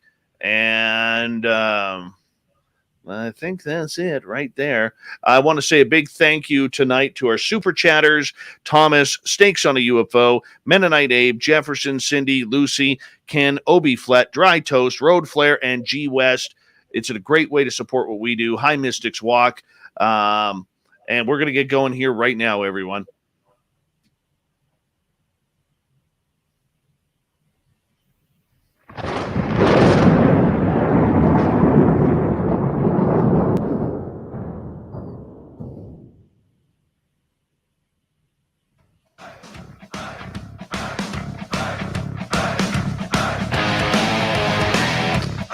We passed the halfway point of Spaced Out Radio tonight. Good to have you with us. My name is Dave Scott, sitting in the captain's chair of SOR headquarters in beautiful British Columbia, Canada. We want to remind you that if you've missed portions of this show or others, check out our free archives at youtube.com/Spaced Out Radio. Do us the favor, hit that subscribe button. Our website is spacedoutradio.com. We have a plethora of features for you, including rocking out to Bumblefoot, reading Shirky Poo's Newswire. Check out our swag as well. Follow us on Twitter at Spaced Out Radio, Instagram at Spaced Out Radio Show, and on TikTok at Spaced Out Radio. We got Christopher Sharp from the Liberation Times. Until the top of the hour, we are talking about the government hearings on UFOs next week in Washington, D.C., a highly important topic that is going to bring out a lot of the big news about what we're hoping to talk about. UFOs. Real? Are they adversaries? Are they ours? Are they from somewhere else? Christopher, welcome back. Thank you. Thank you, my friend. All right. Now, I'm glad our radio audience didn't hear the verbal brawl that we had during the break, you being a supporter of eating breakfast foods for dinner. Horrible. Your points dropped on me there, my friend. But I'll still call you a friend after that, even though you insulted me in my show. But nonetheless, let's get to a question from our audience member, G West here. Would you predict that they will release more official videos, photos, evidence before the end of the year? And does the hearings on Tuesday speed up the release of data to the public? That is such a good question. It's a difficult one to predict. If you look at the statements that were provided by, let's look at the statements that were provided by, let's look at Adam Schiff. So let's have a look at what he said. There's still so much to learn about unidentified aerial phenomena and the potential risks they may pose to our national security. But one thing is for sure, the American people deserve full transparency, and the federal government and intelligence community have a critical role to play in contextualizing and analyzing reports of UAPs. And then he goes on to say, he says that the purpose of this hearing is to give the public an opportunity to hear directly from subject matter experts and leaders in the intelligence community on one of the greatest mysteries of our time, and to break the cycle of excessive secrecy and speculation with truth and transparency. I'm grateful to Congressman Carson for his continued leadership and push for transparency on this important issue. So the word transparency comes up quite a lot in terms of the statement that he's actually providing. And in answer to the question, I think that is the intent. I'm speculating here, but that is the intent. And actually going further here, in what we were speaking about earlier, in terms of vindication before the midterms take place in November, and when that public report is due for release as well, I think they will look to, I think the aim is perhaps to look for the reclassification of videos and to get some stuff out. I think that is the intent. And I'm hoping that occurs. And then also you have to look at another side as well, the flip side. So Jeremy Corbell. So when Jeremy released the videos that were provided to him last year, that wasn't officially released by the government.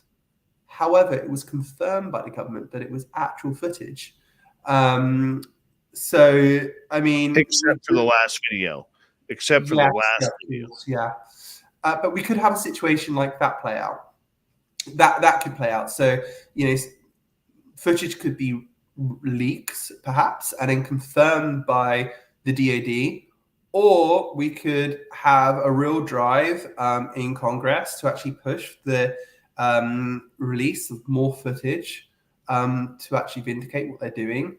And I think they are desperate for people to see what they're seeing, especially if it is kind of like non-classified material. I mean, a lot of this stuff may not be classified. It might be sitting on classified systems and servers, but the actual material itself may not be classified, especially if it's taken from iPhones and stuff like that. So I see no reason to release some of the footage at least. We want more videos. We want more evidence. We want more of everything. But the problem that we have, especially within the UFO community, is it doesn't matter what videos come out. It doesn't matter what any insider or fighter pilot comes out. There is a good portion of the UFO population that is really saying, we're not believing anything anymore. This has gone to all hell in a handbasket. I'm not trusting anything that comes out of the government. I'm not trusting anything that comes out of any so-called whistleblowers' mouths, and I mean, we've seen what Lou Elizondo and all have gone through over the last year and a half, especially. Are we going to believe if anything comes out? Do we have, we've seen Lou all of a sudden decide, you know what, screw this.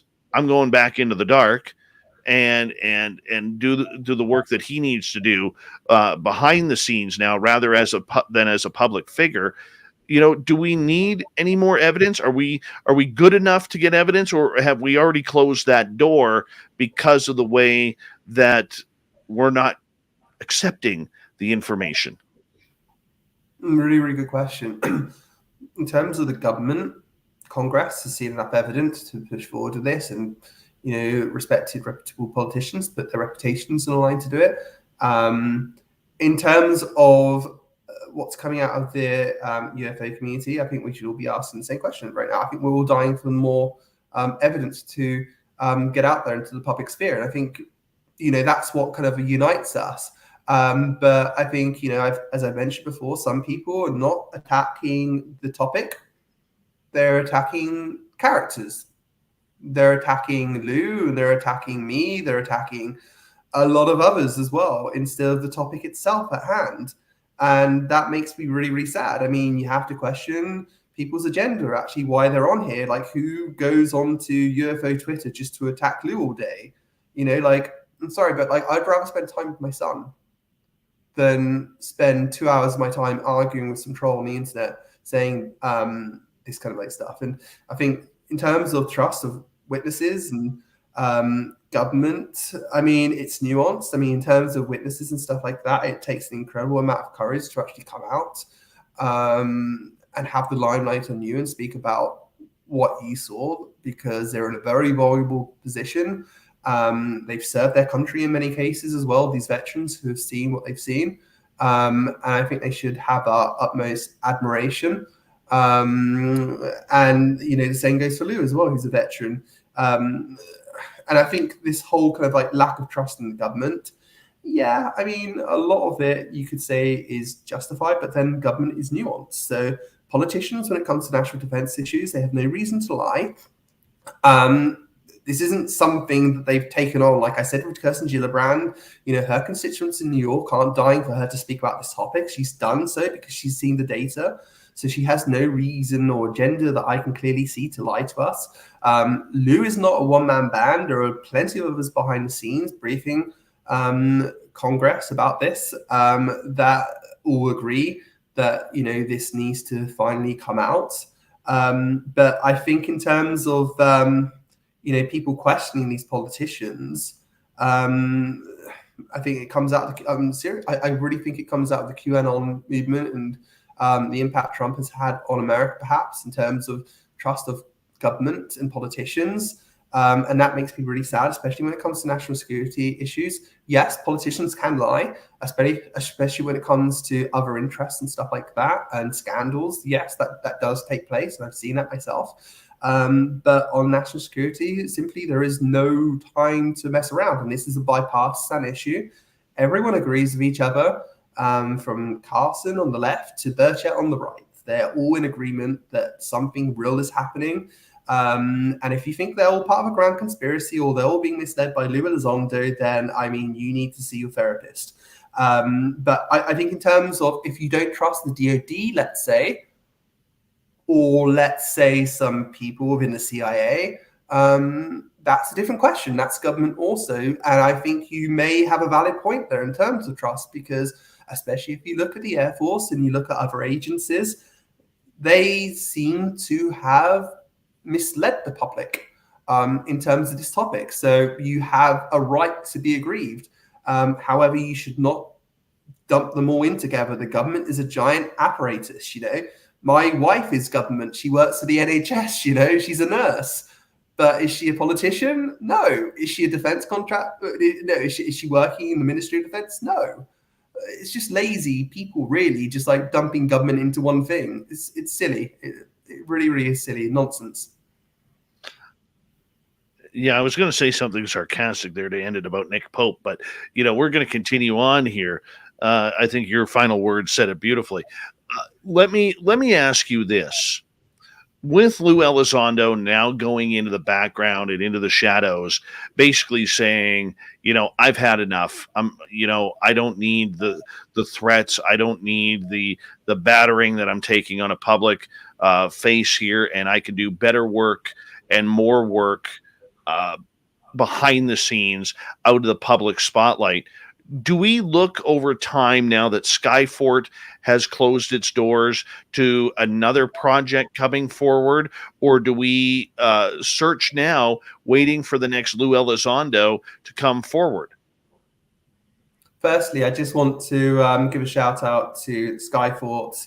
I mean, Sean, Jake, Jesse, they're fantastic guys, and they don't look for the attention. But what they've done behind the scenes is actually extraordinary, and I hope in the years to come people can learn about that and how they've really sacrificed their lives. Not their lives, sorry, but they've really put their time into this. They've made a lot of sacrifices in their lives to actually do this, and they haven't made any money out of it. And I think once people find out, hopefully, what they have actually done for the cause and moving the ball forward, I think a lot of people are going to be absolutely just so thankful for the role that they played. In terms of what comes next, I mean, we'll have to see. I think, the USA is just one country. We've got, Canada as well. Conversation needs to start happening there. It's picking up. It seems that the signs are there. We could talk about the UK. Look, we're even talking about India, the biggest democracy on earth. We're talking about China. And all these countries need to start coming together now, and hopefully that can start happening, and we can see some more more stuff happening in terms of Project Titan, for example, with San Marino. And we can't mess around anymore. We can't mess around anymore. We're not living in the 18th century anymore. We can have just wars and play countries off against each other. One mistake now, and we face nuclear annihilation for the entire planet. There's something bigger now, and I think a lot of congressmen actually get this. They're like, look, there's a bigger picture now. Russia and Ukraine, like, time to stop messing around. Russia, we know that you're having the same issues. Jades mentioned that. China, we know that you're having the same issues. Let's come around the table. Let's stop playing these silly games, which is threatening to annihilate the Earth, and let's come around the table now. So on that note, hopefully we can see some more international leaders come out and talking about this. So perhaps people from British, ex-British personnel, for example, talking about it, Canadian as well. So we might have Louis Elizondo's in Canada, Louis Elizondo's in the UK, and hopefully we can see those conversations starting. In terms of Lou and who's going to be filling his shoes, I think a lot of people are put off because they've seen what Lou's had to put up with on Twitter, and it's horrible. It's bullying. It's online bullying. I know that Lou wouldn't do that, and he can stand up for himself. And a lot of these people, frankly, if they were talking to Lou in person, would never say the things they were saying about him. And it's just like a lot of people with just mental issues projecting on him.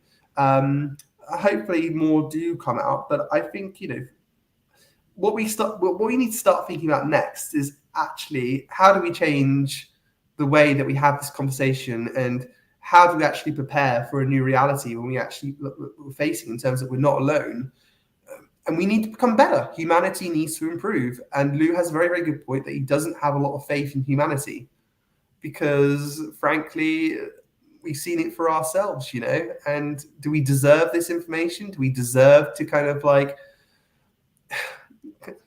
I don't know. It's just, well, let me follow that up, because when you say, do we deserve this information? I think, and I asked Lou Elizondo this a couple weeks ago when he was on the show, and I asked him about, what's the fear?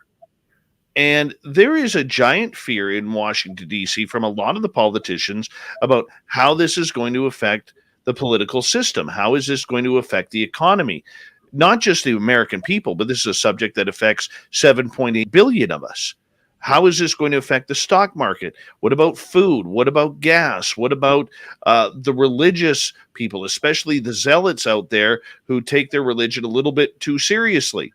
I mean, there are a lot of different storylines that are on the line here with this one subject.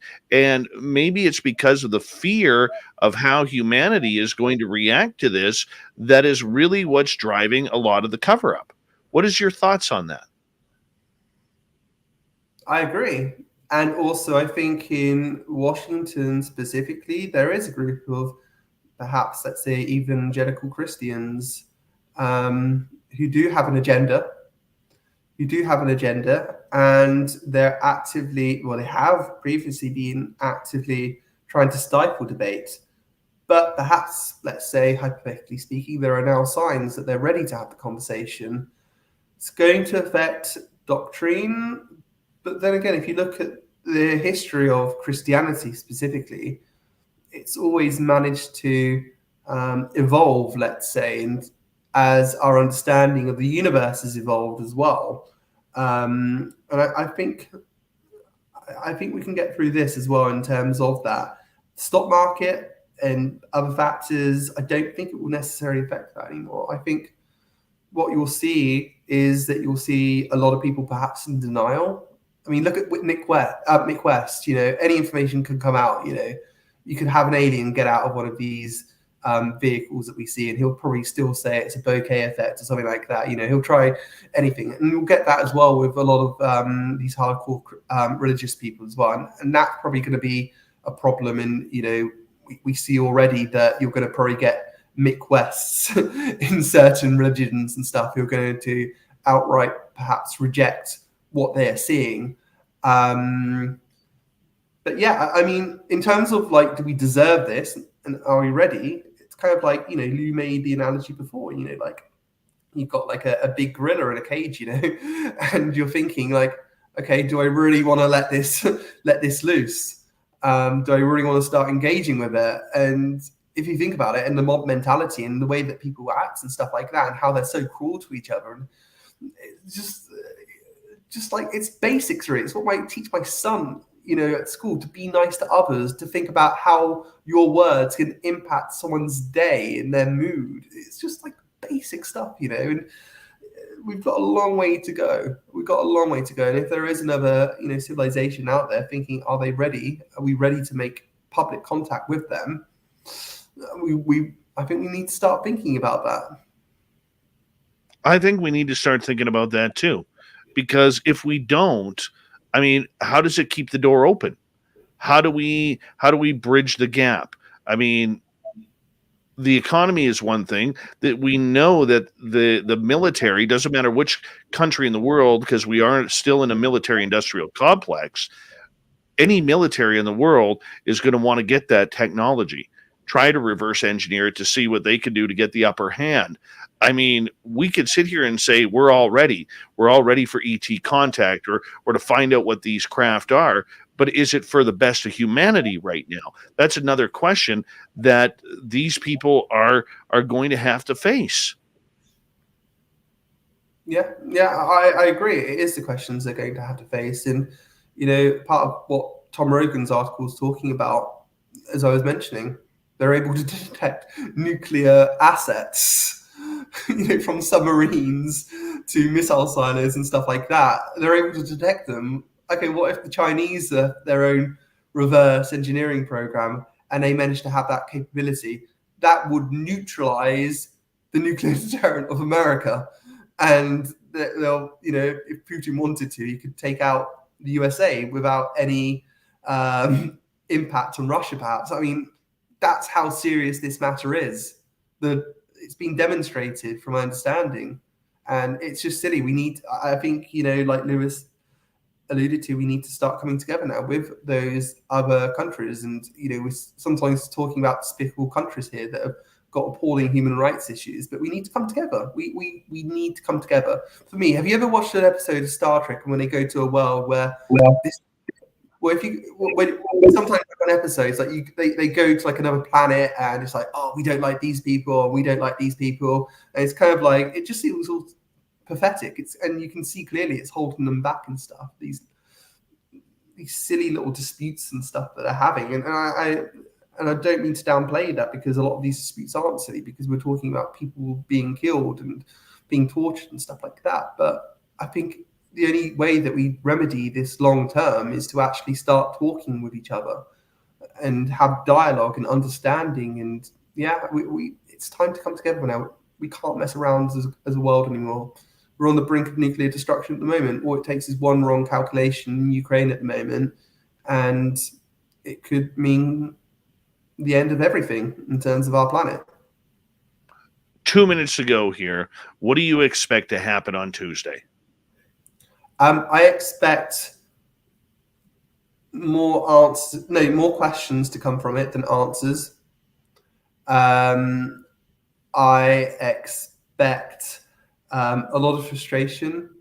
I think you're going to see perhaps anger come out of some of the members of the committee in terms of how they asked the question, because I think they've been given the runaround by AI, MSG, and certain people within the Pentagon. So we'll see a lot of that come out. And I think just watch out for the answers as well that are given by Moultrie, and just see if they live up to what Susan Goff told me, in that they're going to commit to transparency. Let's see if they're going to perhaps give access to these special access programs. That's what we're looking for. But I think the real signs will become from the fallout, what happens next. And that's what I'm going to be looking out for. What happens next? Are there more hearings? Who's going to speak? What committees are going to be involved? And also look out for the media interest as well. We're talking about mainstream media pickup here. How far does it go? Do we have Tucker Carlson interviewing Lou? And, is this something to finally capture the attention? Honestly, it's going to be a nightmare watching the Brillo pad hair dude Nick Pope steal everybody else's lines for his own popularity. Honestly, I'll go there. I'm not afraid to go there. Do me a favor. Tell everybody, Christopher, where they can find Liberation Times. Yes, of course. So www.liberationtimes, or one word, .com. So you go onto the website, we've got plenty of stories on there. You can also follow us on Twitter as well. So that's at Liberation Times, one word. And you can follow me on Twitter as well. So that's at Chris UK Sharp without an E on the end. So yeah. If anyone wants to chat to me, DM me and stuff, I'm more than happy to engage with people for the most part. And I know I haven't sounded like this tonight. There are some amazing people in this community, and I've made so many friends. Good. You know what, Christopher? This has been an amazing first-time interview with you tonight. We will be talking to you and reschedule you for Tuesday next week when the hearings happen in Washington, D.C. So we will talk to you then, and very much appreciate yours coming on the air with us. Coming up next, Swamp Dwellers back. We got Super Duke from World Bigfoot Radio. We're going to go across Canada with The Shift and Shirky Poo's News. A busy hour 3 on Spaced Out Radio next. Fantastic, buddy. Thank you so Fantastic. much. All right. So we're going to, I know, who do we have for next Tuesday? Christina Gomez will be here next Tuesday. So I'm going to talk to her, and we're going to get you to join in with us, not for long. Okay. Just for maybe a 15, 25 minutes update on what happened that day. And I think she'll be okay with that. And we'll get an update from you on that, on the day's events. And maybe what we'll do is we'll do that right off the top of the show. And then you can go get some sleep for another couple of hours. And are you cool with that? Absolutely, my friend. That sounds great. And thank you so much for having me on. Add me on Signal. Let's chat soon. Yeah, I added your number, but it didn't come up on Signal for some reason. Like, Okay. I was wondering that. I'll try and add you soon here. Okay, we'll talk. And fantastic interview. The crowd is loving you. I mean, if you go into the chat room, they're all giant fans of yours, my friend. You did extremely well. Thank you so much. Oh, thank you to yourself, and thank you for everyone who watched me. I really appreciate you guys. Thank you so much. It means a lot to me, more than you could ever know. Thank you. All right. We're going to do this soon, my friend. You take care. You too, my friend. Take care. Have a fantastic night, and we'll speak soon. Take care. Bye-bye. Fantastic show. We had a great show here. Super Duke's coming on up. I'll be right back here. And Duke, do you want to? I'll bring you in, Duke, so that way you can chat with the audience and they can stare at your beautiful hair. My horrible unwashed hair. It's not curly. What's up, everybody? How you doing tonight?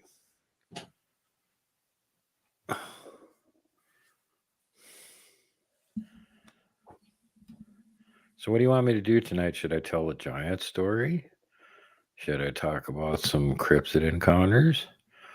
Or should I just get Dave to tell us all about his big Sasquatch incident on Sunday? Put in your votes now. Hey, Digger, Abe, Ann, D, Brown D, Grantavius, XXXX Snacks.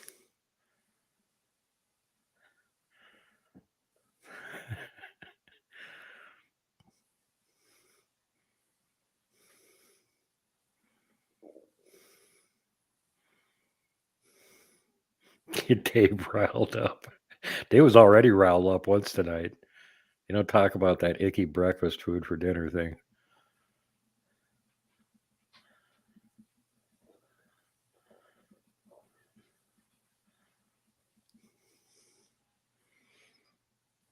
Yeah, Downshift. I need to do a show about them. They are the Batutut. That's what they call them. And the main reason they ran into them is because they were in areas of the jungles that humans didn't usually go into, just because they were fighting with each other. So they started running into them. Black D.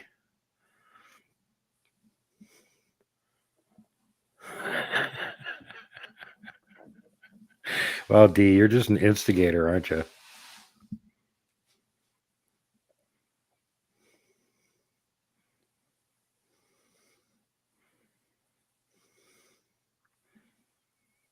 Hey, Jenny. Raffaella. Jenny says giants. I don't know if we have enough time to do a giant story tonight. The ones I got are pretty long.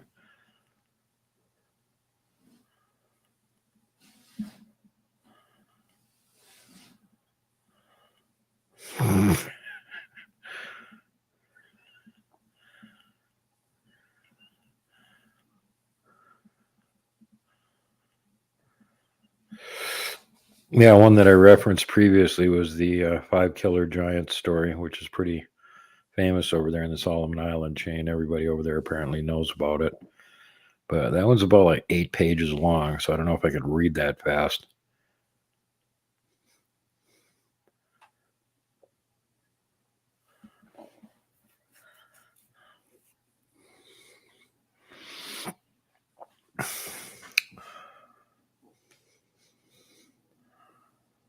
Did Dave talk about his finding footprints thing on the show last night? Nicole!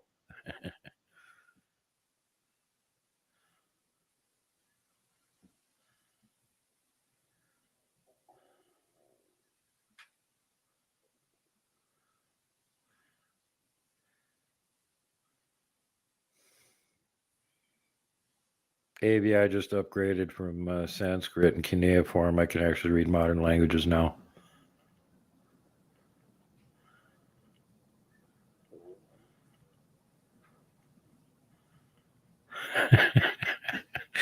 Everybody's having fun putting in their lives. Putting in their answers. A 3-minute swamp dweller. I went with a short one tonight because Okay. I do have to get going at the bottom of the hour for to go right across Canada. All right. Fun. Road tripping. Woohoo. Oh, I got an update on our prints. Yes. My buddy Mike went up there yesterday. He had a feeling on the entry road that you turn into where the prints are about 5 kilometers up, so 3.25 miles, and he decided right at the beginning of the road. Would you like to connect with us? Head to spacedoutradio.com for all your latest show info. Now, back to Dave Scott and SOR. Third and final hour of Spaced Out Radio is now underway. My name is Dave Scott. Thank you so much for taking the time to join us. We really do appreciate earning your listening ears wherever you are on this beautiful planet we call Earth. Hello to everyone listening in on our terrestrial affiliates around North America and digitally on TalkStream Live, Odyssey Radio, and KPNL. All of our archives are free. Join us at youtube.com/Spaced Out Radio. Do old Davey the favor, hit that subscribe button. The Desert Clam has hit the password for tonight in the SOR Space Travelers Club. Zistus. Zistus is your password. Use it wisely, Space Travelers, as the Clam sets a password each and every night right here on Spaced Out Radio. Our website is spacedoutradio.com. We have a plethora of features for you. Rock out to Bumblefoot, read Shirky Poo's Newswire, check out our swag as well. Follow us on Twitter at Spaced Out Radio, Instagram at Spaced Out Radio Show, and on TikTok at Spaced Out Radio. It is time once again for us to head into the swamp. Our resident swamp dweller has another spooky story for us. Hi, Spaced Out Radio listeners. This is Swamp Dweller. It's time for your nightly dose of spookiness on the show. If you have an interesting encounter or a spooky story that you would like to share, be sure to submit them in at swampdweller.net. You can also find our YouTube channel at youtube.com/swampdwellerreads. Now, let's chill out, relax, and together, let's enter the swamp.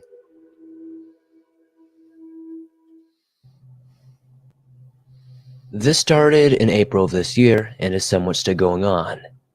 My husband and I bought a cabin on 7 acres of land. It's part woods, but the majority is open fields that partially are fenced. There is a tree line that separates one side of my land from a neighboring farm. That tree line is a nice view out my kitchen window and is quite pretty, but it now terrifies me. Around the end of April, I am walking my land, just exploring as we had just moved in. I happen to glance up and I see an unoccupied tree stand. I didn't think much of it since we live in the country, and the land is full of deer and turkey. It was not hunting season, but people still like to watch the wildlife. The only thing off about it is that it was facing my house. I went on with my day, not thinking about it. About 2 days later, I'm pulling in my driveway and happen to look across my field, and I see the same tree stand in a freaking different tree still facing my house. It creeped me out, but I didn't feel threatened because there's 1.5 acres between my house and the tree stand. I had never seen a person in the tree stand, and my husband told me it's probably someone deer or bird watching or something like that, which for a time made me feel better. The tree stand ended up moving from tree to tree so much that it became a game between my daughter and I to play Find the Tree Stand, until sometime in late June. It was almost dark outside when I took our puppy out to go to the bathroom. As he was doing his business, I mosey on over toward the tree line, not even thinking about the tree stand. I tend to wander around our property just enjoying the peacefulness and animal noises. I am not good with determining distance, but I guess I was about 25 feet from the tree line when I see him. A man with what looked like either a camera or binoculars around his neck. I couldn't make out any details because it was almost dark. I truly don't believe he knew that I saw him because I didn't react to him. I was walking diagonally toward the tree line and could see him out of my right peripheral. I pretend like I don't see him and mosey my way back toward my house when I hear a creak of the tree stand and I see him scurrying down the damn tree. He had to make it down the stand, which gave me a head start, but he was frantically making his way out of the tree. I looked back one time and saw him at the edge of the cattle fence looking at me. My husband searched the property line for him but didn't find him. My daughter no longer stays at home alone, and I carry my pistol every time I go outside. I hate having to carry a weapon on my own property. I feel as though I'm being watched, and it's not a good feeling. We still see the tree stand, and it has moved from tree to tree. Sometimes we can't spot it at all, which creeps me out even more. Oh, absolutely freaky. You imagine that happening on your own property? That's why we love the Swamp Dweller around here. He is always giving us a spooky story, and you can always follow Swamp Dweller on YouTube. Go hit subscribe on his channel, which is youtube.com/Swamp Dweller Reads. And speaking of spooky, we got the man, the myth, the legend, Super Duke from World Bigfoot Radio coming on in for another cryptid report.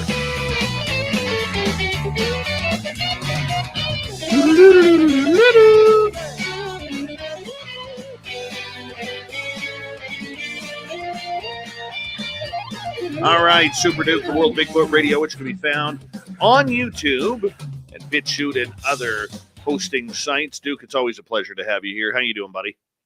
Dave, I am just super excited to be on. It hasn't been a super busy week this week, although Robin McRae had an unfortunate experience. Apparently, last night she believes she got abducted, and she came back in one piece. But some of the trademark signs of it, like lost time, not remember going to sleep, your pajamas are on inside out, things like that.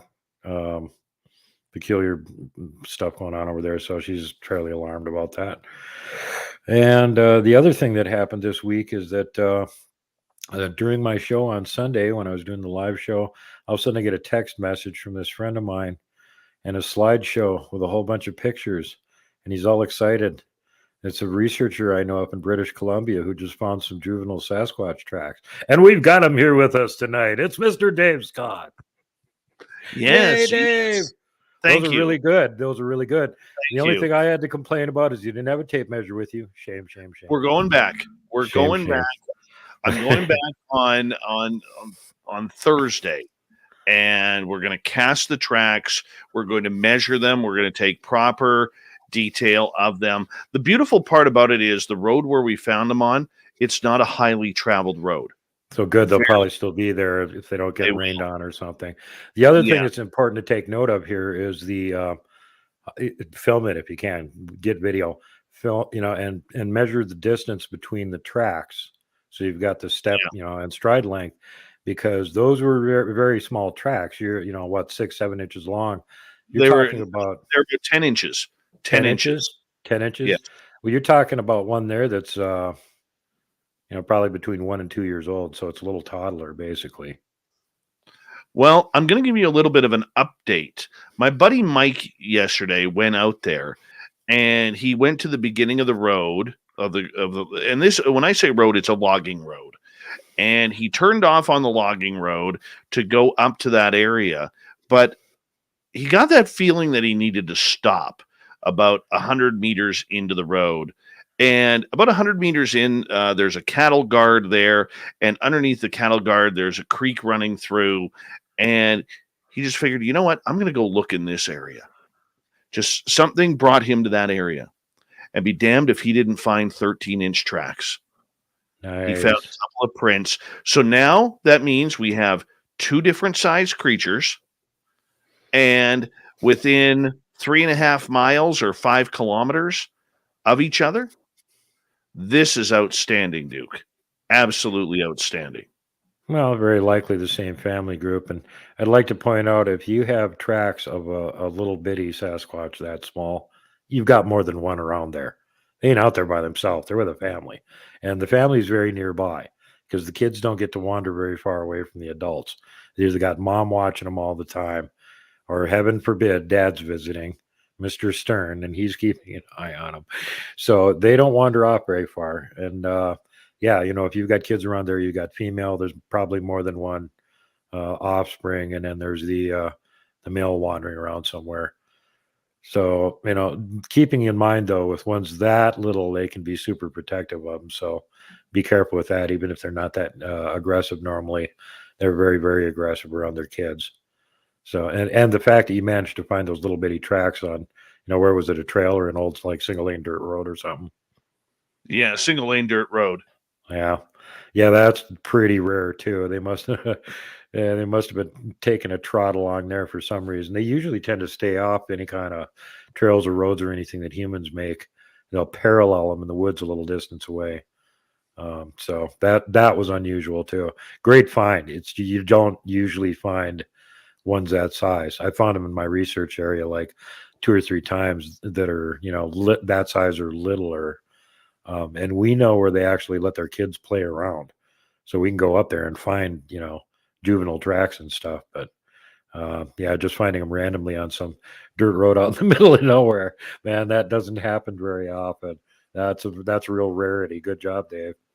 Well, you know what? It's something that I am very much looking forward to getting back out there. I am very excited about it. And you know what? I'm going to be setting up, I'm going to be moving my gifting site to that area. We're probably going to set up a secondary gifting site now on that road. So that way we could start building the communication and start everything. So now that I know that there's little ones there, I will bring out a lot more toys.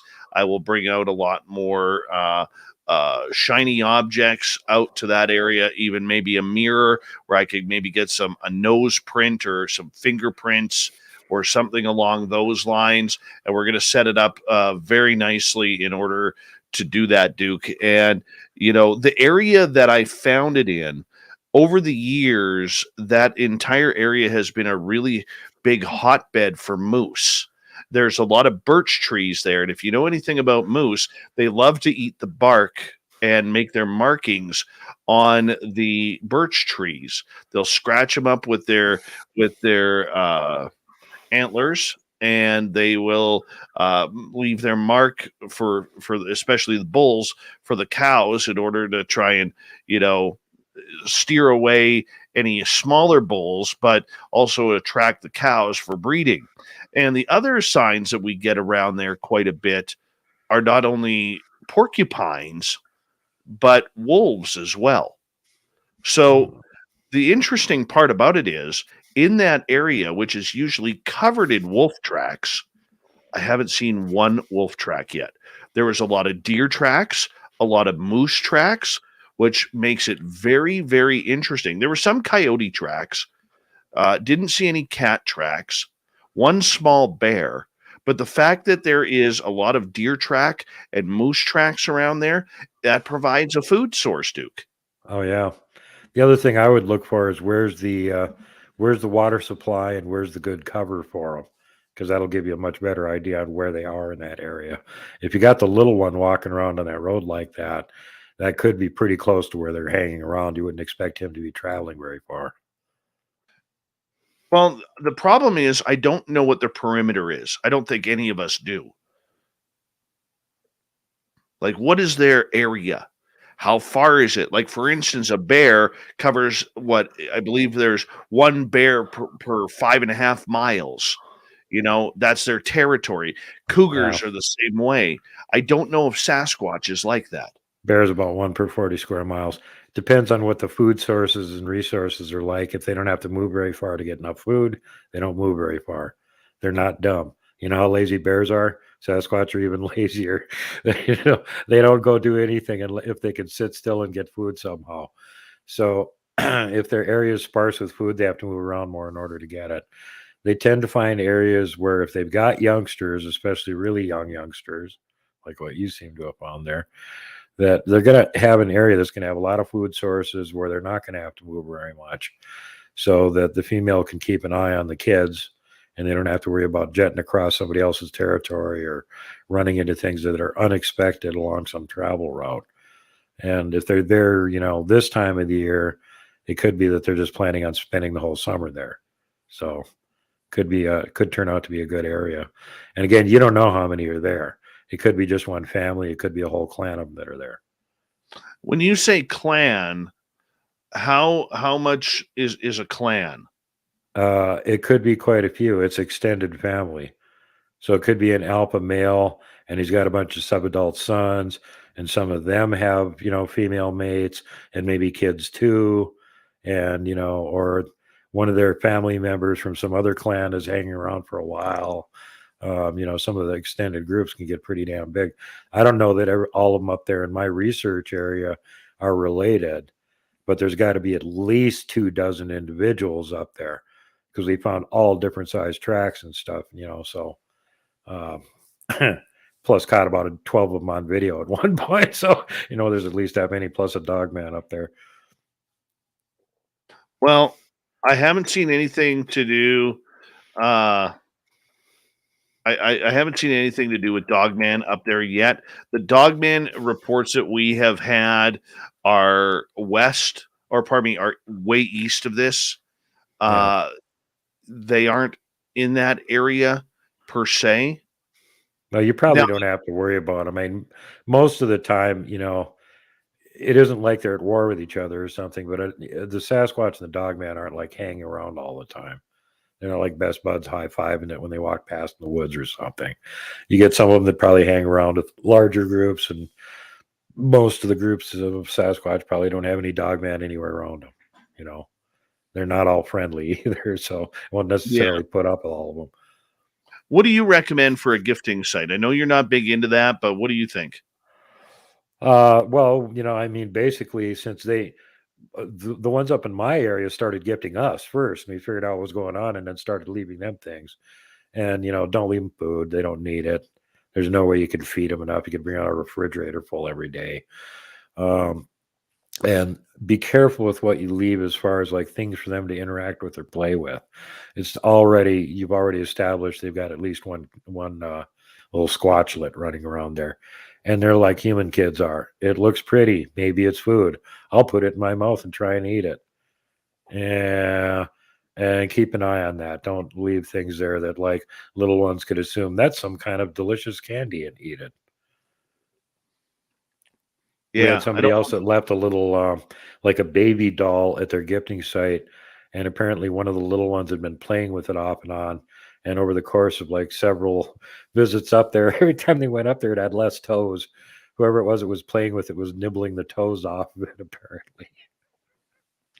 Well, you know what? we're going to leave something there. We're going to do something in that area, and probably I like the idea that it's a hell of a lot closer than my other gifting site by about 20 kilometers. Well, So that's handy. That's way handy there. yeah, it's way handy. And only other issue is that come hunting season, I know that area is hunted. You very rarely see vehicles along there, but you do see them every now and again. Like I said, it's not a very popular road along the tracks, but I mean, Duke, when you're getting 6-inch round moose tracks in that area, that's going to attract people very, very quickly. Yeah, big honking moose. They're starting to make a comeback in my research area up here in the Sapphire Mountains too. The last couple of years, we've noticed more and more moose up there because apparently something's happening to the wolf population. Whoops. Yeah, suddenly more moose. And moose are more dangerous than wolves are. But if there's no wolves there, that's interesting because there should be, with such a plethora of deer and moose and, food resources available, one would expect that there would be predators there. And again, that's a sign that the Sasquatch are probably pretty much living there because they tend to not let predators hang around where they are. Or they could get on the menu. Small bears and stuff, that's on the menu. Honestly, I think that it's an area that, don't forget that if you go a little bit further west, it was decimated by the forest fires. Yeah. Decimated by controlled burns and the blaze that came within about 10 kilometers of our town last year. I mean, 10 kilometers for a forest fire is not a far distance. It's about 8 miles. Okay, we're not talking about a great distance here. And it doesn't surprise me that there isn't wolves there just yet. But with the amount of deer and moose tracks, it's not going to surprise me until we see some sort of action. And there is a lot of water in that area, Duke. There's creeks, there's marshes, there's lakes. I mean, we're talking about a very damp area. So there is water source. In certain lakes, there is fish. So I know that in one of the lakes that would be just southwest, the trout up there get up to between 10 and 15 pounds. Nice. Okay, it's a trophy lake. So, I mean, they're in that area, which isn't a long walk per se. There is a lot of food source around there. A lot of food source. Yeah, if you got a swampy area sort of in there that's near where you guys found the footprints, go take a walk around the perimeter of it and see if you can find any tracks. Because those are the places they like to hide out. Yes. That's what we're doing on Thursday. And I'm very much looking forward to it and very much at ease with going back in there. And, I'll be honest with you, I'm going to head out there on the weekend as well. Because you got that, when you get that itch, you got to scratch it. You don't have a choice. Well, and when you find a hot, active area, you need to get your butt over there and investigate it. Well, it's still hot and active, not 2-3 years later when they move to somewhere else. It could be that they're just passing through too. It's not a guarantee they're living there, but all the signs sound really good. I would definitely go investigate that place. And I was so excited when you sent me those pictures right in the middle of my live show, by the way, that I actually announced it in the chat room right in the middle of my live show. Hey, Dave Scott just found some Bigfoot tracks over in British Columbia. So that's why when you popped up in there, everybody went, congratulations on the tracks, Dave. I know. I was like, how do they know already? How do they know? How do they know? Who's going to know? Nobody's going to know. They're going to know. Well, they knew. Yep. Well, that was big news. Holy bleep. Dave Scott got out there and found some tracks. Yeah. Right on. Dude. And I have to say, I got to thank my partner for Mother's Day because she's the one who wanted to go for a drive in the forest to look for wild animals. So it's because of her wanting to go for that drive that we actually found the tracks. Right on. You know, that there's something to be said for what they call road squatching, just driving around, looking for structures, looking for anomalies and stuff. You'd be amazed how much you can find when you know what to look for, and you do that. And you get to like nice soft roadway with a nice soft bed on the side, and you slow down a little bit, and you're looking to see if you can find tracks. And one of my friends in Ohio did that. He's driving along and he's like, there's a track right there. So he stops, fires up the camera. Hey, you guys, across that drainage ditch, there's a track right there. And then he gets out of the truck and he walks over and he films the track. And he can't quite get across it, but there it is, you know, and he's just driving around randomly looking. There's a 17-inch track because he's paying attention and looking for it. You know? Duke, we have 10 seconds. Let everybody know where they can find World Bigfoot Radio. World Bigfoot Radio on YouTube, Rumble, BitChute, Odyssey, and I will be on tomorrow night with Jimmy Church on Fade to Black, so don't miss it. All right. Coming up next on Spaced Out Radio, we're going to head right across Canada on the shift with Shane Hewitt. Hopefully his beard and mustache combination is growing for the summer. Then we got Shirky Poo's news, a giant final half hour at Spaced Out Radio next.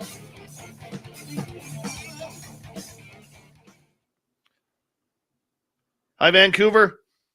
Hello. So, are you good to go for 34 this week? Yeah, you guys are making me. You're making me grind my teeth with that. I'm not gonna lie. I'm grinding my teeth. Okay. We got a lot of topics to cover. When are we out? 52? Yeah, probably around 52-ish. Okay. All right. Not a problem. Okay, sounds good. All right. Hey, Super Duke. Thanks for being such a great guest on your own show, Dave. Really appreciate it. But you probably knew I was just going to go, well, for the cryptid report, Dave found Bigfoot tracks. Oh, man. You have no idea how good that felt, man. Oh, yeah, right. You do. Yeah, you do. Yeah, I do. Yeah, I do. Yeah, the track thing is worn off on me. Now it's like, hey, I got one's face on camera. Yes! I don't even care. You know what? I know my audience is going to hate me when I say this. I don't care about that. I care about, in that situation, I'm going to sound selfish, but I just want to see one again. And I've put that out there for a couple of years, and I've been manifesting it, and I think that this is, I got a good feeling. Put it that way. Yeah, I think they're ready to get closer to you and get to know you better. And you know what I look forward to? It isn't getting them on camera, finding tracks or giant structures or any of that. It's when I'm walking through the woods and you can feel them watching you. Mm-hmm. And when they get close enough, it feels like there's a giant electrical generator right next to you. That's how you can tell when they're close. That's a creepy feeling, but I like it. Well, you know what's funny, Duke, and I got to get going here in a minute. But my son, who came out with me to look at the tracks, got out of our vehicle, and he even said it feels like we're being watched. Yep, they're right there. When my 8-year-old says that, I know that they are there. We didn't stick around long. I was too excited. And we wanted to go see if we could find the wild horses, which we did. And because we didn't know we didn't know if they survived the fires. So they did. Yay. They did. And so there was a beautiful 6-pack of wild horses that we got some pictures of. So all in all, it was a good day. But Duke, I got to run. I got to get ready for Vancouver here. We'll talk to you in 2 nights' time. Thank you, buddy. Right on, brother. Good job. Good show. And go, go, go. I love Duke. Super Duke World Bigfoot Radio there. All right. So now I got to figure this.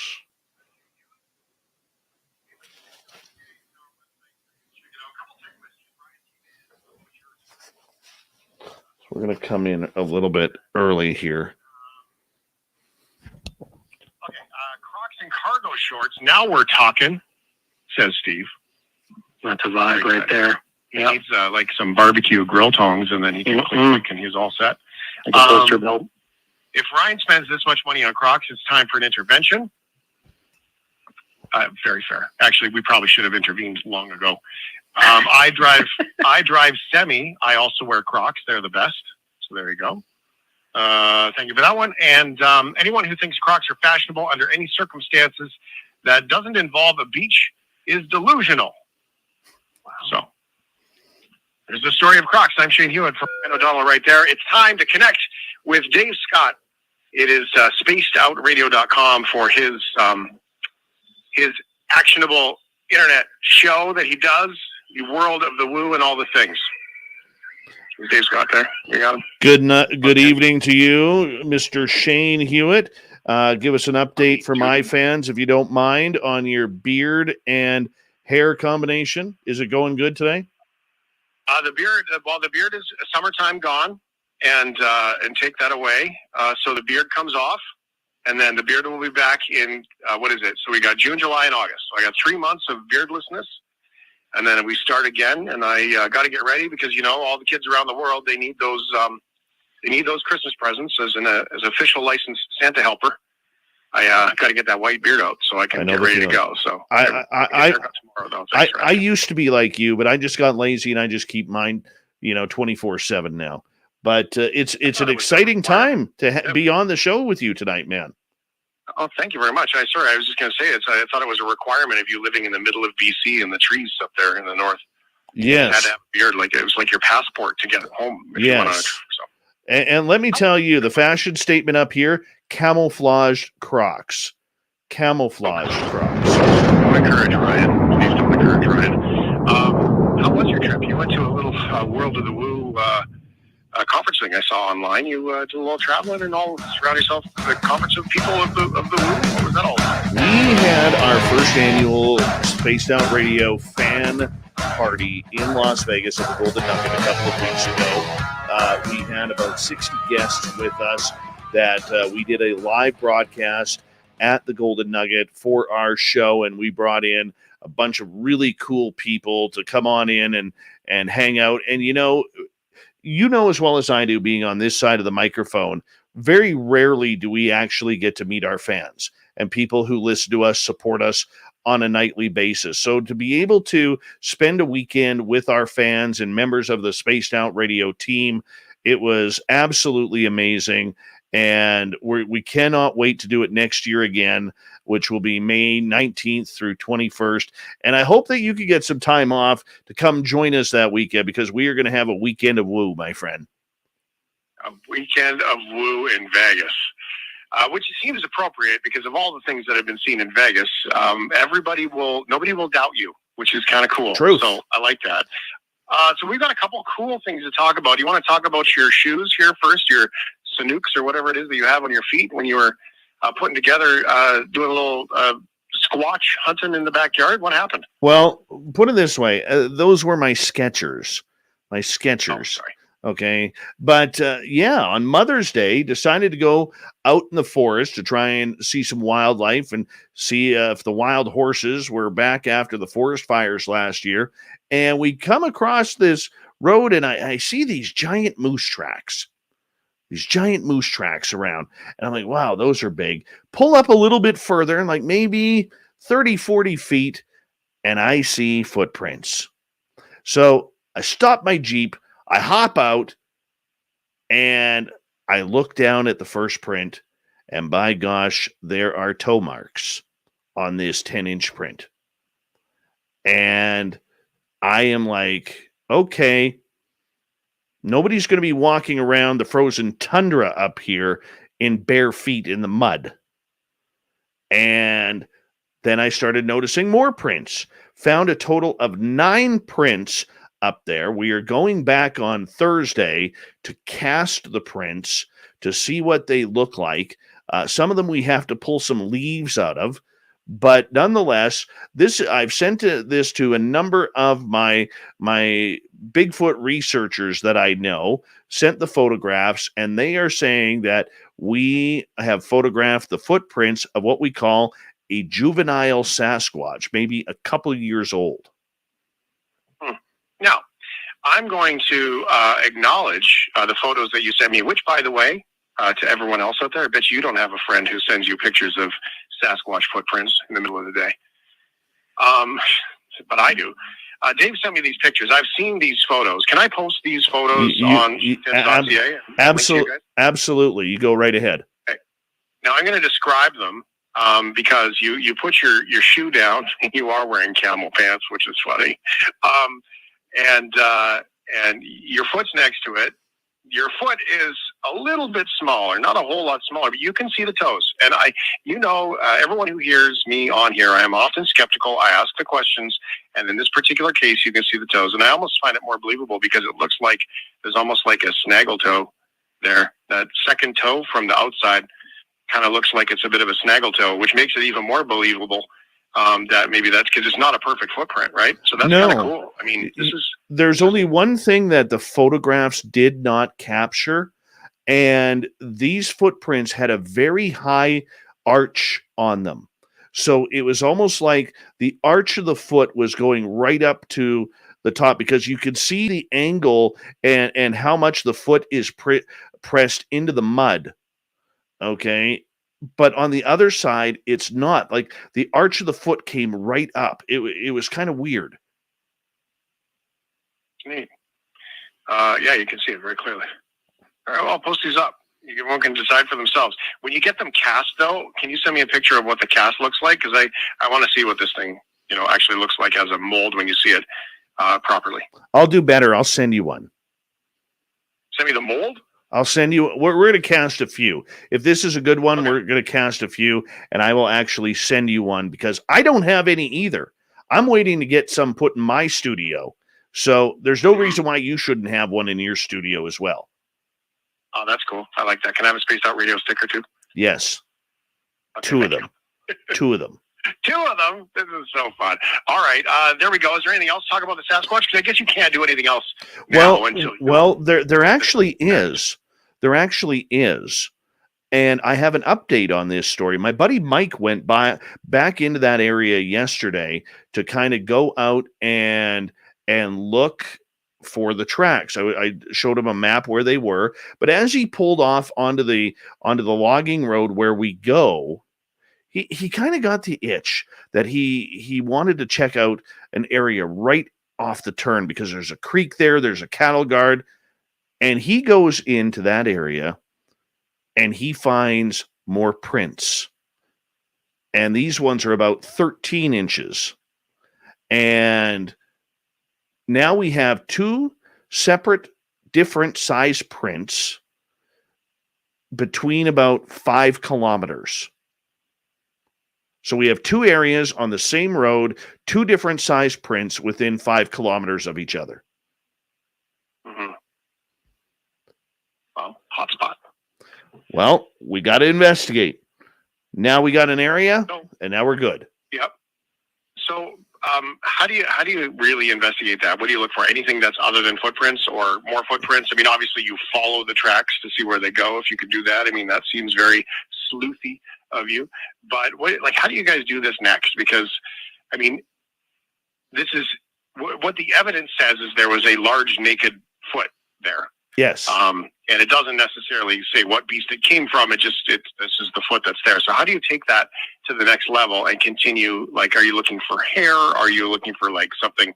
I feel like I'm like in an NCIS. No, what we remember back to what they do. And it's funny. I was just talking to a good buddy of mine, Duke Sullivan from World Bigfoot Radio on YouTube, and he is a master at collecting evidence. And I've talked to a couple other people. The next thing we do is we expand the search area. So this area was found on a logging road, which on the west side is probably 150 feet from a large marsh.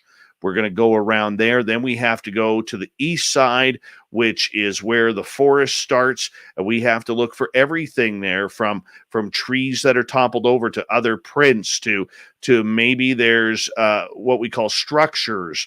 Sasquatch has been known to leave structure marks of lean-tos and like trees that form the shape of an X. And we look for anything that just looks out of the ordinary. Now, this is an area now where we will likely be there until the end of the year when the snow starts falling in November, December, that we will be tracking this area just to see what else, if anything, pops up. I mean, these may be a one and done. There's a good opportunity or a good chance that that's what it's going to be, or it may lead to more. The interesting part about that area, there was a lot of moose tracks, there was a lot of deer tracks, coyote tracks, and there was one small bear track that we were able to find, but there were no wolf tracks. Usually that area is filled with wolf tracks. So this is also an area that is highly concentrated with moose and porcupines. So we're going to be investigating there for quite a bit, and we're going to see how it goes. Cool. All right, Dave Scott, Spaced Out Radio, here on The Shift. I'm Shane Hewitt. Let's get into the Ufos, the UFOs, because the Canadian Defense Minister has now been a part of this conversation about the politics out of the U.S. and everything that's going on. What's your update there on the flying saucers? Well, we credit Daniel Otis from Vice magazine. He's a freelance writer for Vice, also works for CTV News, where this report came out on Friday this past week that former Defense Minister Harjit Sajjan had been read into the UFO story along with other Canadian military and government officials on June 21st of last year. We were expecting this to happen. There is no word if Prime Minister Trudeau was involved in those talks. I have talked to somebody close to it who is involved in those talks. I'm waiting for information to come out. But the good news is, Shane, and I hate to take away from your audience for one night, but remember last time we were on, I was telling you about how MP Larry Maguire, the Conservative MP for Brandon Souris in Manitoba, had come out asking about UAP being reported over nuclear energy facilities in Ontario. Well, on June 1st, we actually have MP Larry Maguire coming on the show to talk about UFOs in Canada and what should happen with the government and the Canadian government and how they should be handling this topic. This will be the first interview that Maguire has given publicly outside of print regarding this subject of UFOs. So we have him for the first hour of our show, and we're going to ask him some pretty tough questions because we need to get this ball rolling. And hey, if you want to use the audio the next night, you're more than welcome to. Thanks, buddy. I appreciate that. It'll be interesting. I'll be curious to see how this does connect to all things inside Canada and the Canadian politics, too. Now, the U.S. Congress has been chatting about the UFOs, and the hearings are about to get underway. Is that something that anybody can go to? The hearings will be broadcast live on YouTube as well as government channels outside of in Washington, D.C. It will all be there for free. Now, what we're hearing is it's going to be 1 day of public hearings before they go in, the government officials, Congress and Senate go into private hearings. There's up to 8 different meetings that we are hearing that are going to take place privately regarding this subject. Basically, what's happening down south is a lot of the politicians there are waking up to the fact that the Pentagon has been holding this secret for 70 plus years since before Roswell. And that happened in 1947. And they're saying that they want full-on disclosure for the public to know if there is any safety precautions to American airspace, especially since these craft seem to be crawling in and out anytime they want. Now, the interesting part about this is, Shane, is there is a very big lack of talk about extraterrestrials. And I don't think we're going to hear that publicly just yet, because as Luis Elizondo told me on our show here a couple of weeks ago, there is still a large portion of the government that is very unsure how the public is going to react to this, how it's going to affect the economy, how it's going to affect the religions and religious people who are very tied to the fact that anything from outer space could be demonic or of Armageddon, shall we say. And so they are wanting to take very small baby steps with this publicly, but we're hoping to get something. We hope it's not like the report that came out last June, which was 9 pages of nothing. We're hoping for more, but like Christmas Day, sometimes we get disappointed.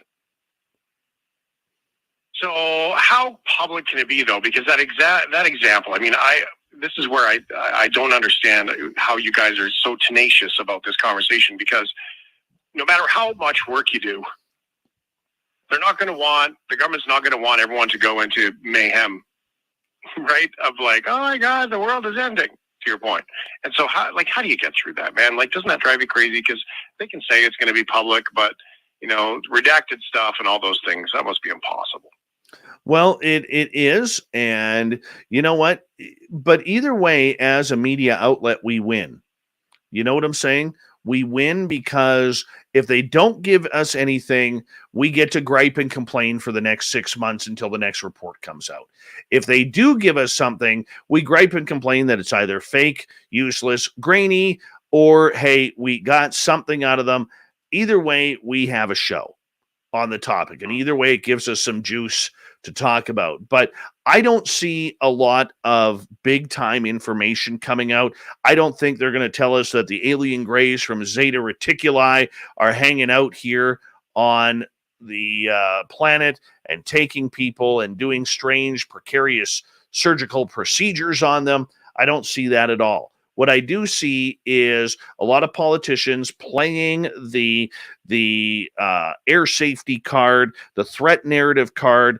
We're going to hear more. Is it Russia? Is it China? Even though that conversation seemed to end about a year and a bit ago, but I think it's going to come back to fruition, at least publicly. We're not going to hear any alien talk, but the good news is the topic is up for discussion.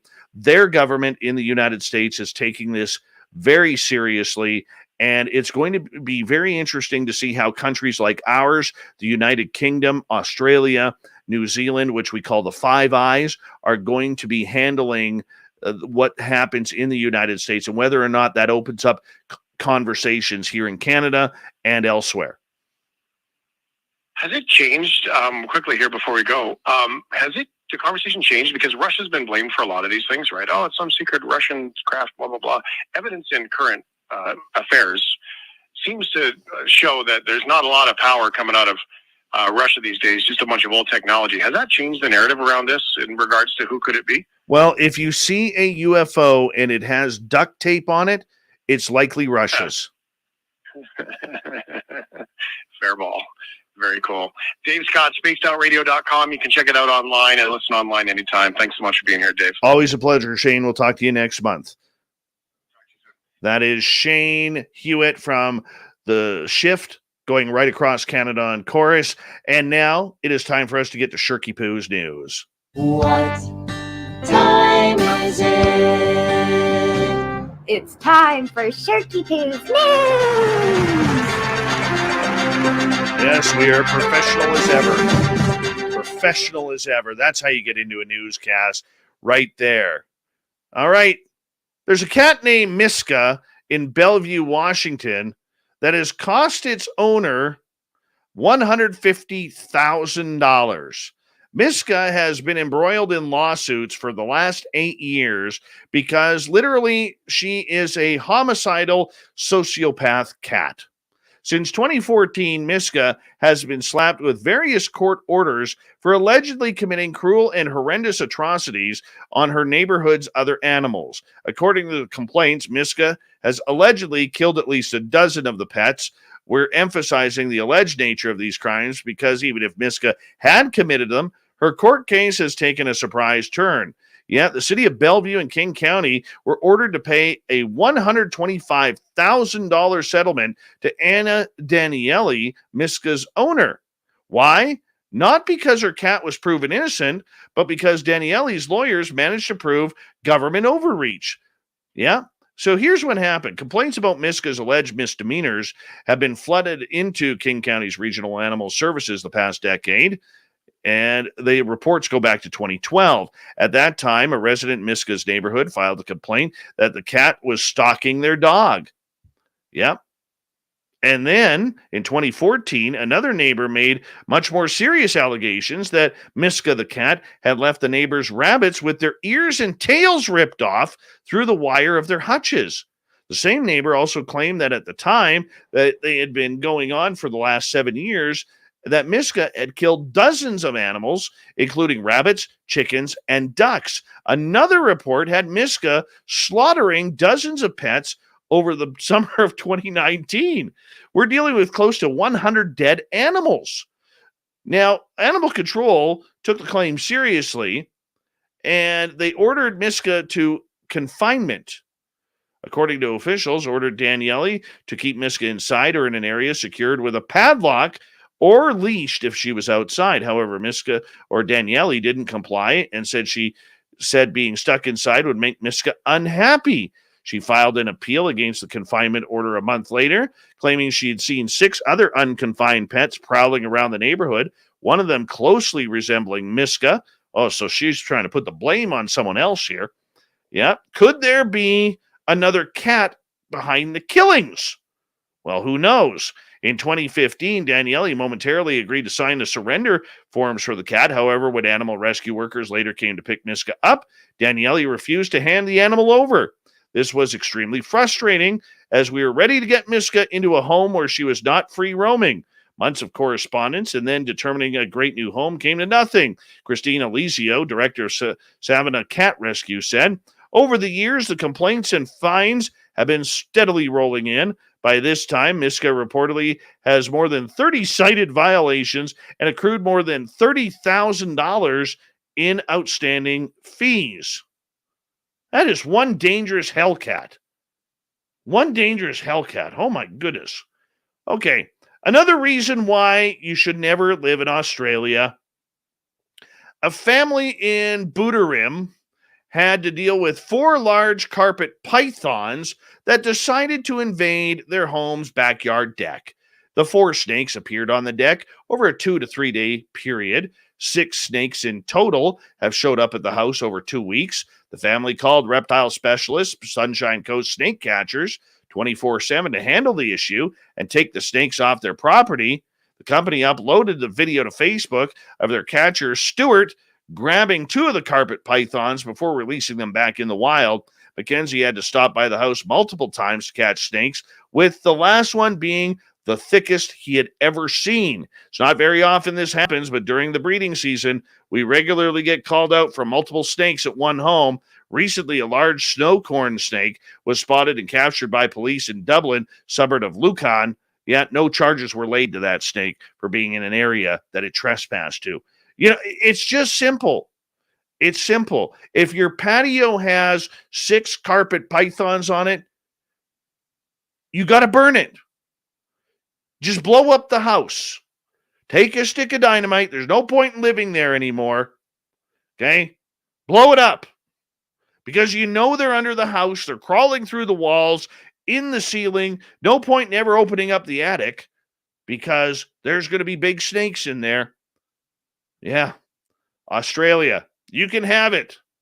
You can have it. No wonder you all come to British Columbia for skiing, because you don't want to die in your own country. Don't blame you. Thank you to Shirky Poo for the news, Shane Hewitt from The Shift, Super Duke from World Bigfoot Radio, Swamp Dweller for another spooky story, and our guest tonight, Christopher Sharp from Liberation Times, talking about the hearings next week. We got Mr. Ron Bumblefoot Thal rocking in the background with Little Brother is Watching. Bumblefoot is the official music of Spaced Out Radio, rocking us in and out of every single show. Get your horns up for the guitar god himself. Special thanks to everybody listening in at home, at work, in your cars, wherever you may be. Thank you to everyone in our chat rooms tonight. YouTube, Twitch, LGAP, Facebook, wherever else we are. The Space Travelers Club, and on Twitter at hashtag Spaced Out Radio. I know you're out there somewhere. Remember, this show is copyright by Spaced Out Radio and SOR Media Ventures Limited. Thank you so much for choosing to share your evening with us, because together, my friends, we're watching. We own the night. Mr. Bumblefoot, we need a favor. We need you to take us home.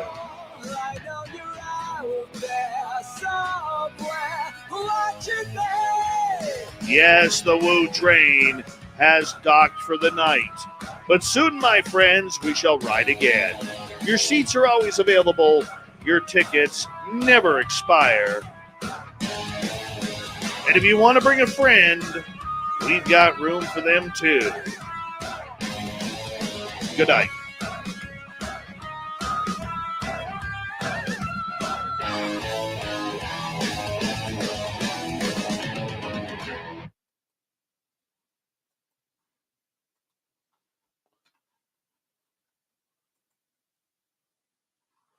That was a power show.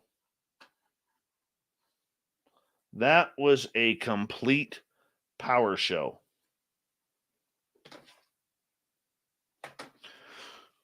Woohoo!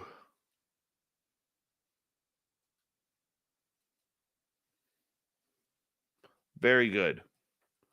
Very good show. Solid. Oh.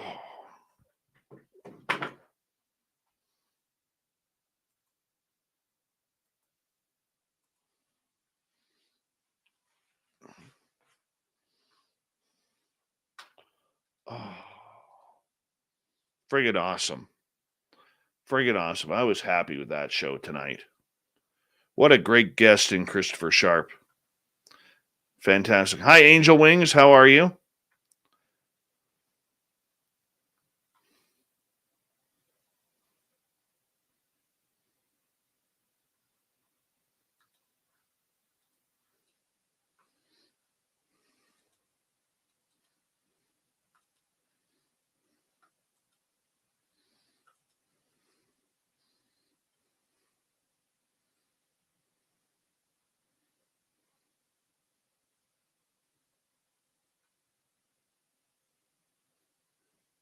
And there's one, Logan on Twitter quoted me on the Nick Pope comment.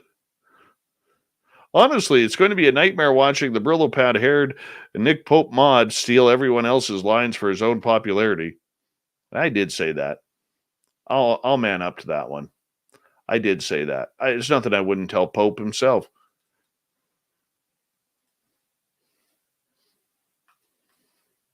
We're what? All right. Let's go there.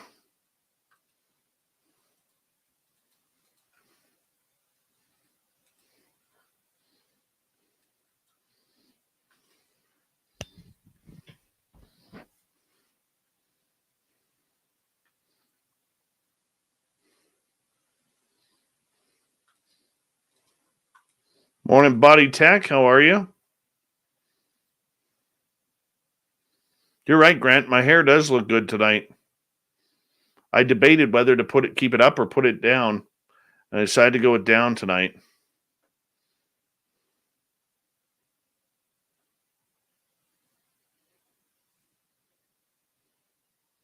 I'm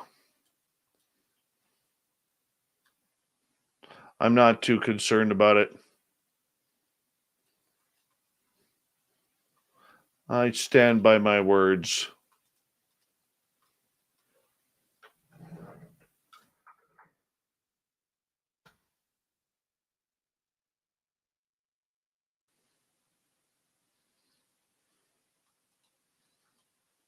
He's more than welcome to come on the show.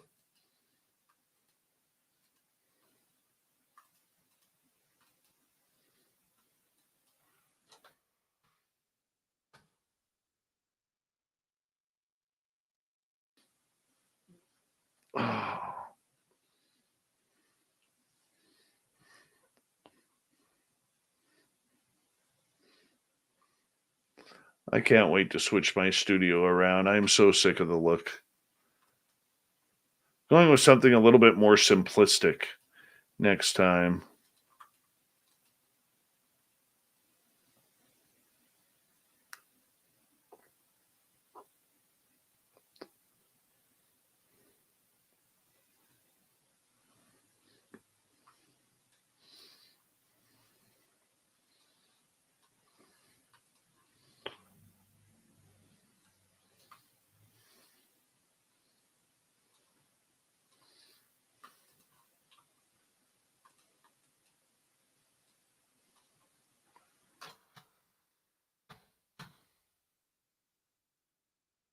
Bye, Mama Susan. Good night. Hi, Stunning Pam Smith.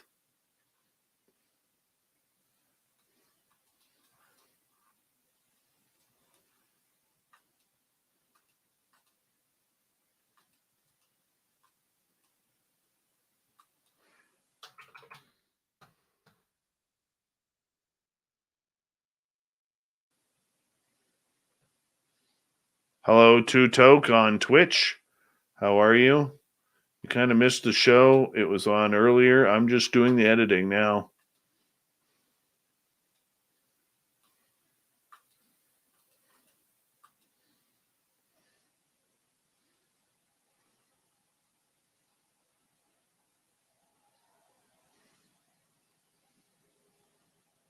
Is it still cold here? No, it's bearable.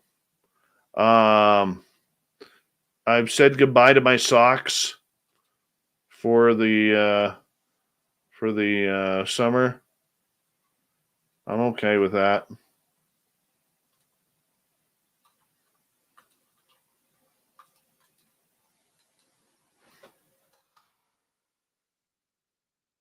Even this hoodie is getting way too hot.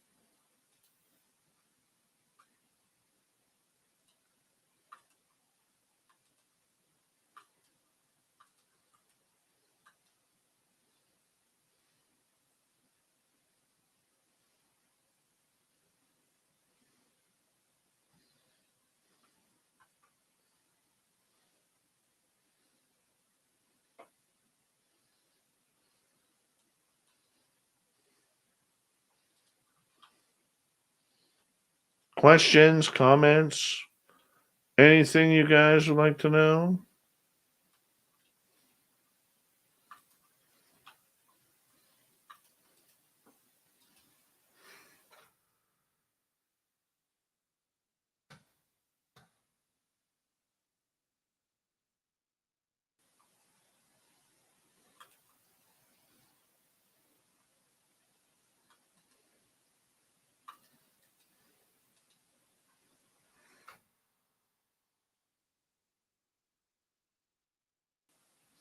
Weird.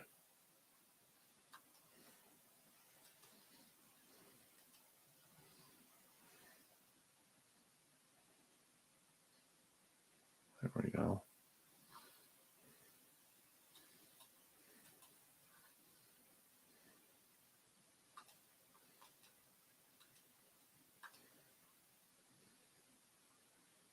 Yes, I saw that unknown. How you doing? That looks really cool, man. Looks really cool. I'll see if we can figure out where to put that in there. Davey Crotch Kick, what's happening? Left, by the way. Left hand. Right handed's too confusing. How about you, Davey?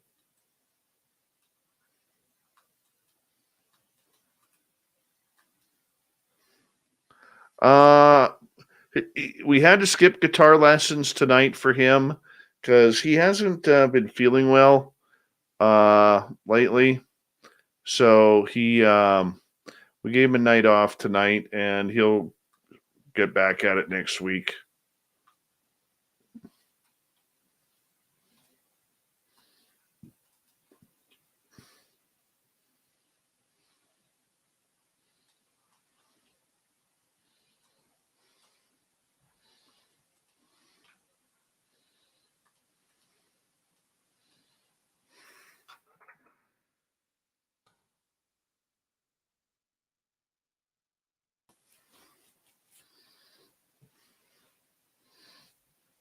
Oh, yes, Paul. Well, I would love to be taking part. I'm going to be watching your federal election here because after the riots that were happening down there, that's going to be a good election to watch.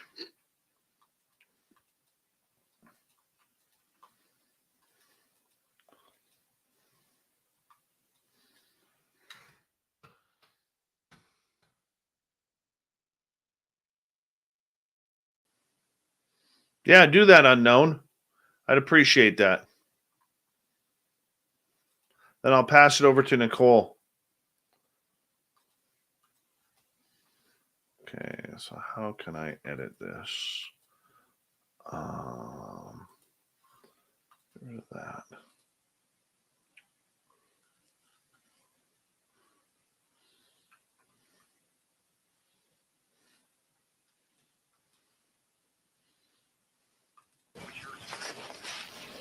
We're going to come in a little bit early here. That doesn't involve a beach is delusional. Wow. So, there's the story of Crocs. I'm Shane Hewitt from that show that he does, The World of the Woo, and his action. It is spacedoutradio.com. There's the story of Crocs. I'm Shane Hewitt from O'Donnell right there. It's time to connect with Dave. I got a good feeling. It's time to connect with Dave Scott. It is space. Thanks to everybody listening in at home, at work, in your cars, wherever. We'll just keep it right like that. Good enough. Radio stations can figure that part out. They can trim it if they want. I just provide the goods. That's all I do is provide the goods.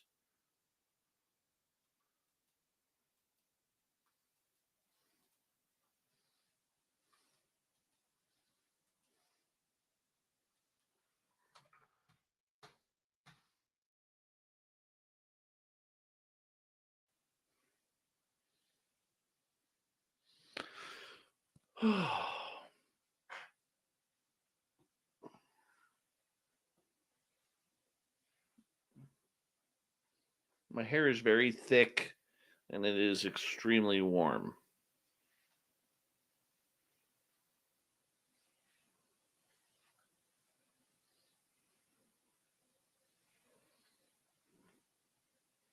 I was thinking about dyeing it blue like Bree does, just to see how that works.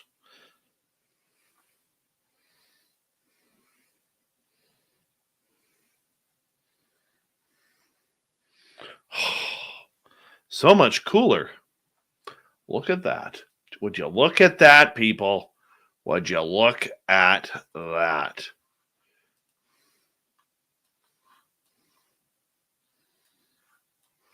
Speaking of warm, I actually have the studio window open.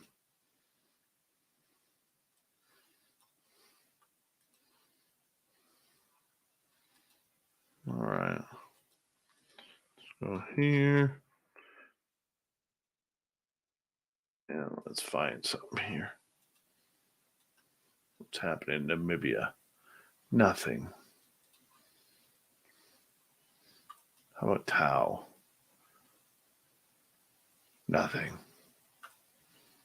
Oliphants River. Do we get crocodiles again? No, crocodiles are in the water.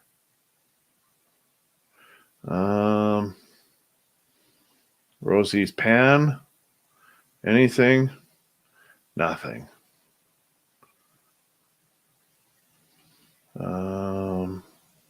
Tembe. Anything at Tembe right now? Oh, there's something there. We'll leave Tembe up for a minute.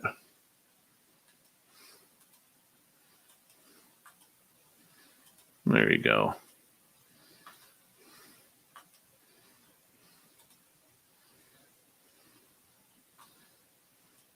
I'll be right back. Over here is where the animals are. There's some there. Right here. Never know. The elephants maybe by sooner the lions or the African buffaloes. I'll be back in a minute.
Okay.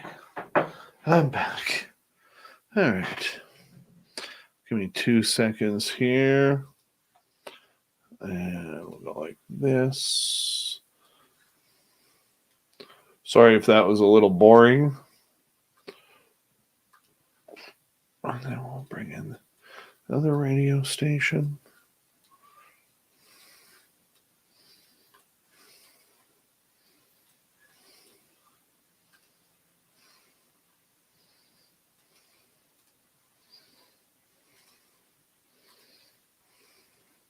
Is there anything going on? Not really. See if we can find something good going on here. Let's go back to Rosie's pan. Oh, look! There we go. Look at the size of that snout. Oh, yeah, that's right. Blow some water all over the place. Good for you. Well, these are highlights. That's okay. It gives us something to look at. Hey, my brother Eugene. How are you, man? Kawhi, how are you? Jill Martin Angelos, welcome to SOR Chat. Big John, thank you for coming on in.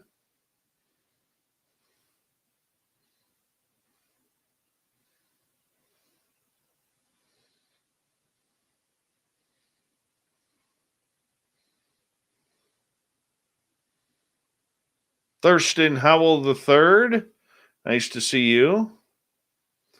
No, the puppies aren't chasing deer. Oh, he's limping. Looks like he's almost limping there. Oh, he's a big sucker.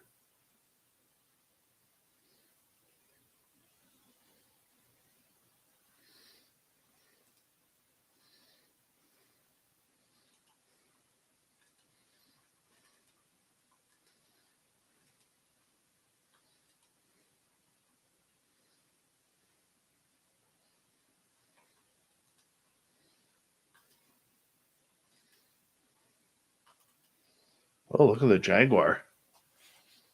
Very nice.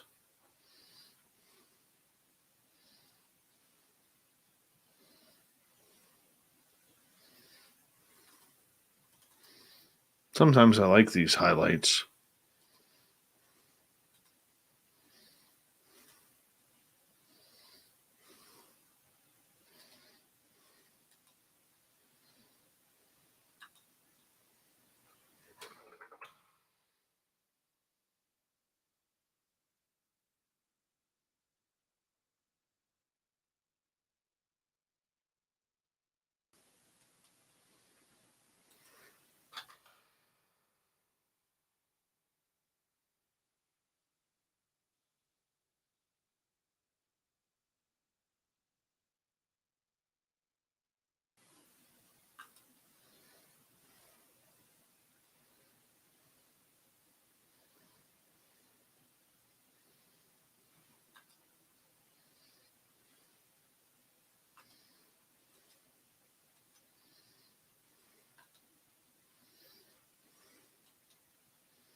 What the Sam Hill?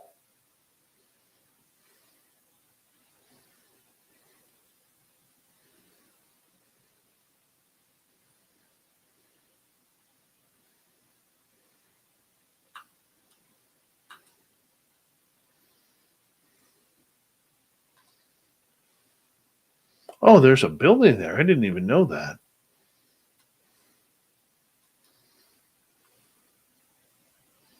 Didn't even know that.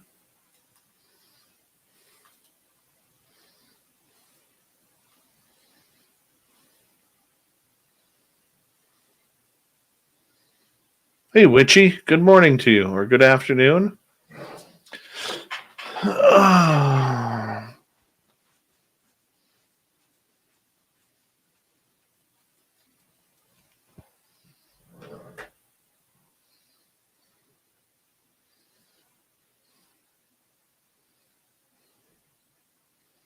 Pono, how are you? Good to see you, man.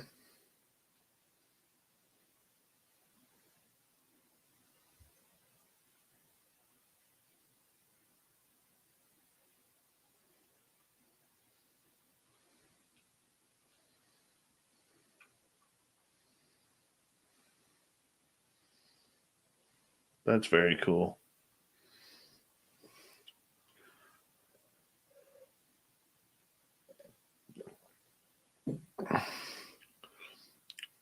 My brother Eugene, how you been doing, man? Hope you're doing well. I think about you often.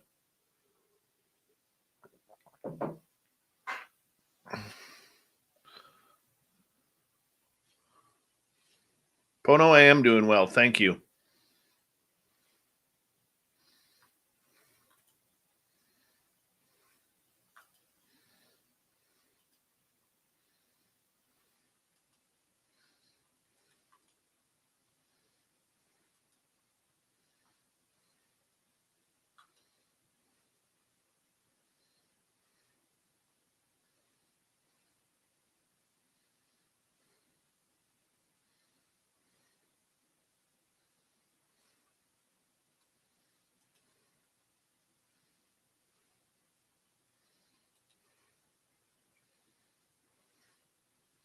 I'm surprised you're still here too, there, River Dogma.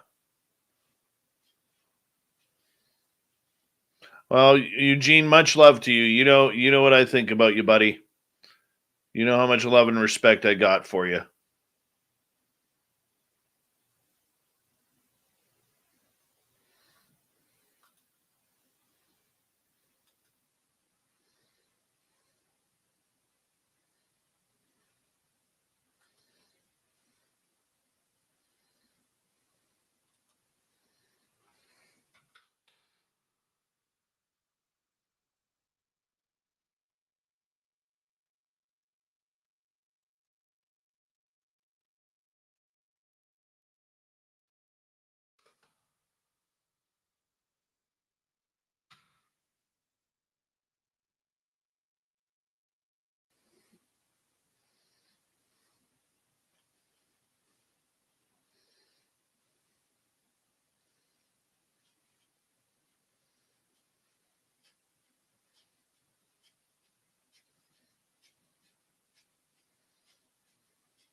Give me 2 seconds here, people.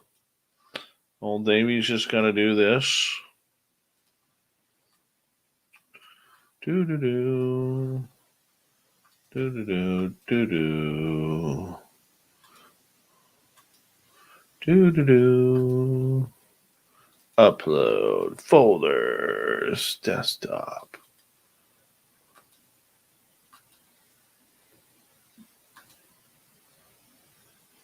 That is a gorgeous cat.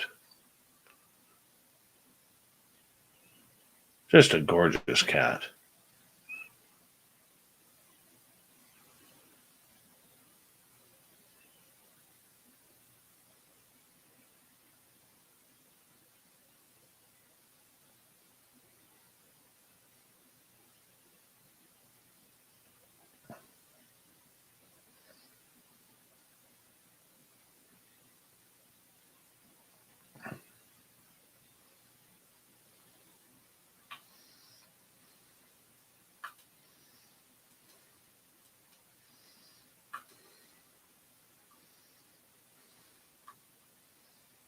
Another one, or is that the same one? That'll be the same one.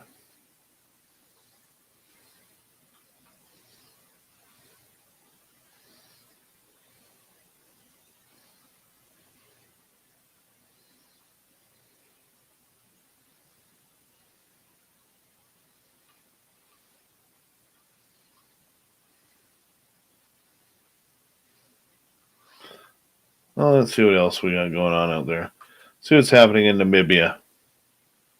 Nothing. Check Oliphant's River again. Nothing. Yesterday there were 2 crocodiles. That's where the 2 crocodiles were lying, right there. They were big. Let's go to Tau. Oh, something was in the water there. A little bit of rippling. Nothing really going on except a bunch of birds in there. Well, let's go to Cat Eye.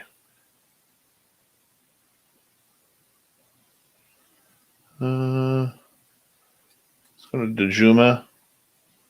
Apparently their camera is looking for UFOs.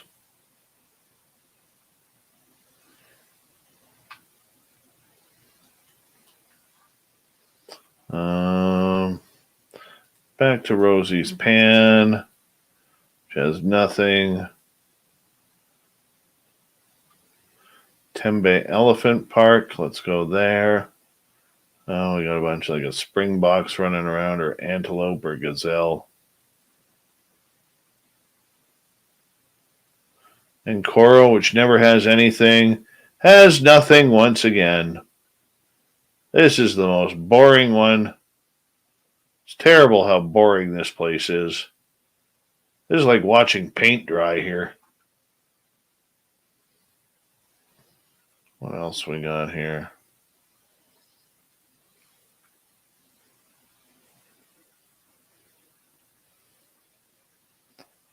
Let's go to Prideland's Hyena Den.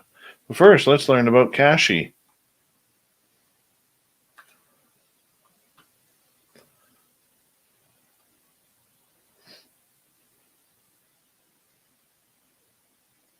Hyenas are just ugly.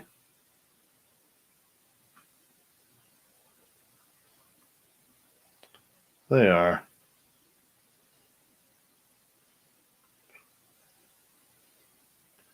Where else can we go?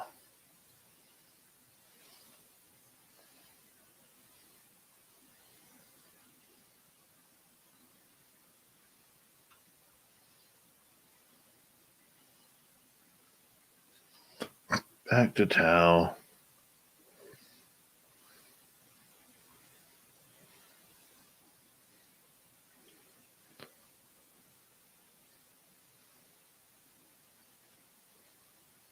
Yeah, these are all live from Africa. We just kind of zoom around. Sometimes we get some really cool animals on here.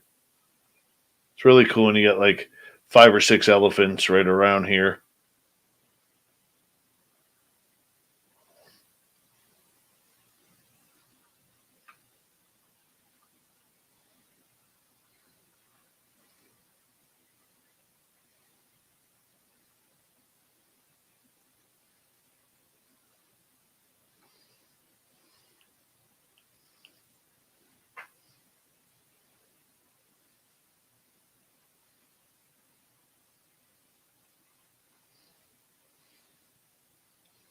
I think there's something over here.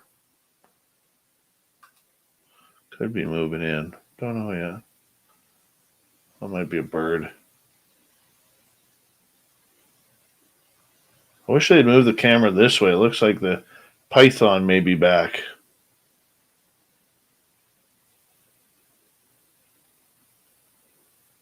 Last week, or the week before last, watching him catch those hornbills was pretty awesome.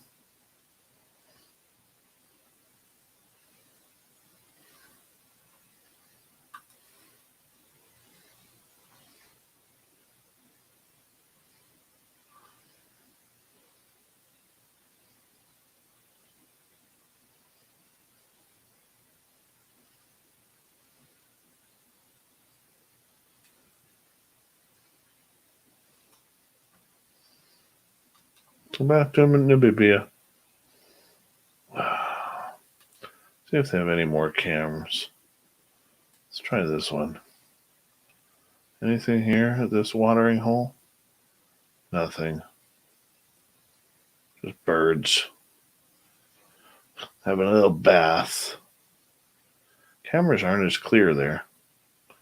Zoomed in too close, I think.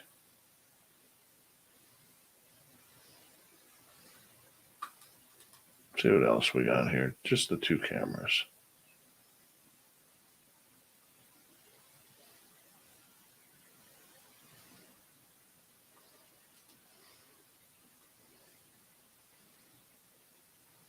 It's weird because see all this grass here? Just like 2 weeks ago, it was bright green. And now because it's warm there, it's already.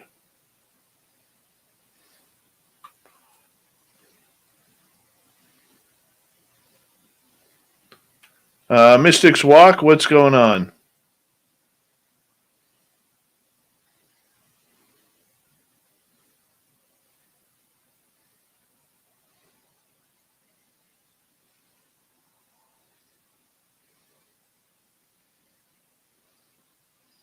Well, let's find out what we got here. Check this out. I don't know. Oh, this is a new look. I don't think we've seen this look before.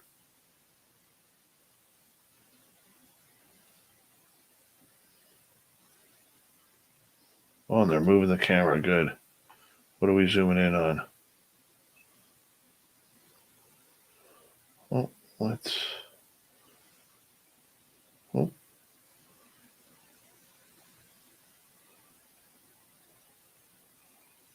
Looks like a golf course in between there.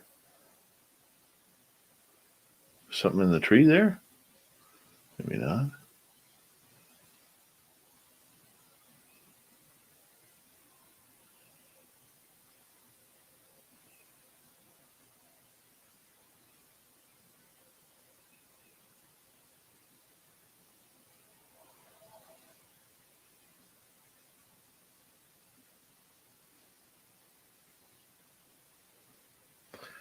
Well, hello, good-looking Aussie Ange. She'll be at our Vegas 2023 party.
What do we got?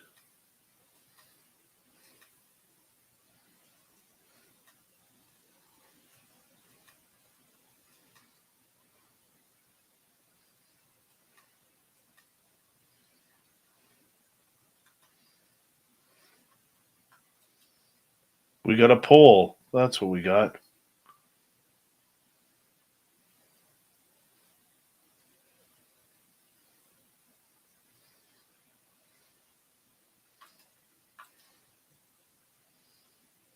We got nothing. We got nothing. Oh, you can't tell me that, Aussie Ange. You can't tell me that. Next year is May 19th to 21st. Let's go. Check out Tau again. Nothing. We got nothing tonight. Uploaded. Share the files. Okay. Yes. Go. Boom. They're gone. Just like that, they got another radio show.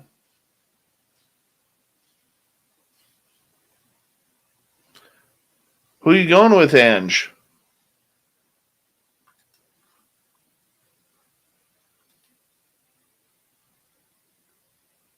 Oh, there's the goshawk. Right here. Gorgeous bird.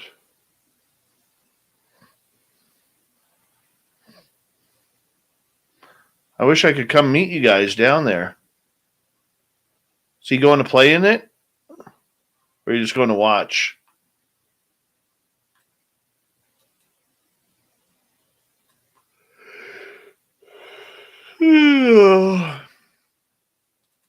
Who's on tomorrow night?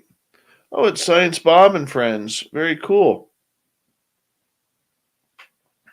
Science Bob tomorrow night. We'll have lots to talk about.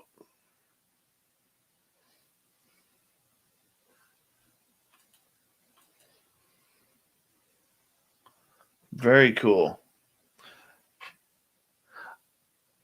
Hey, Simon, how are you?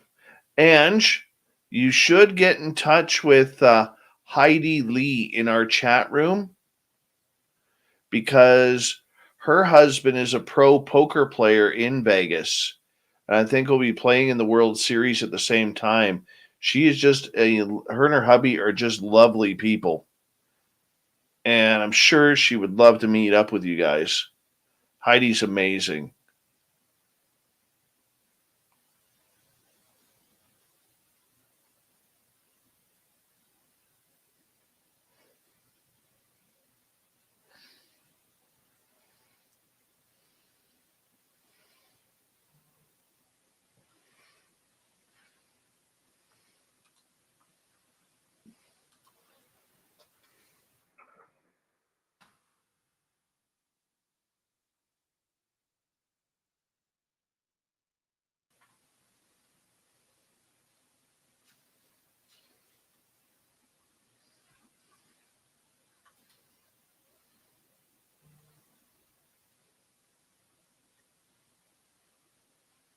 I'll give you the link to his Twitch channel. Hold on.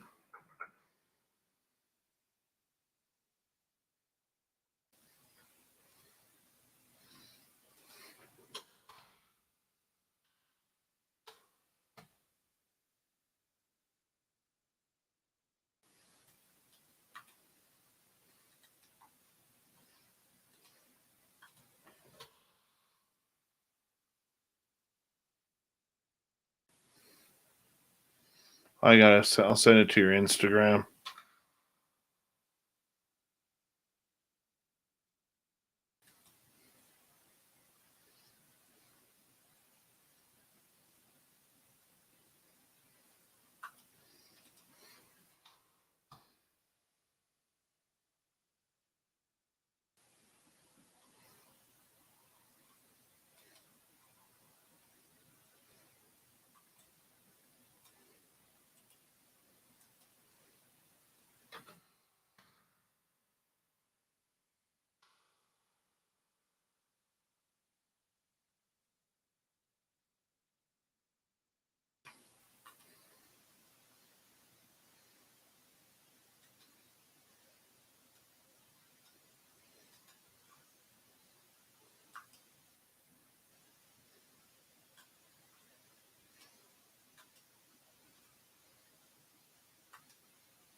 Nothing. Well, on that note, I'm going to call it the night. Tomorrow night, it's Science Bob and Friends. Mark D, how are you, man? Good to see you. And 9 p.m. Pacific, midnight Eastern, we'll get going. And I'm tired. That was a good show. Thank you to all the super chatters tonight. Thomas, Snakes, Abe, Jefferson, Cindy, Lucy, Ken, Obi, Dry Toast, Road Flare, and G West. Very much appreciate the love and support. Thank you so much. And we will see you all tomorrow night where we get to do this all again. All again. And Grantavius will give us an update on his mustache as well. Nell, nice to have you here. You take care, everyone. I'm going to do this thing right now.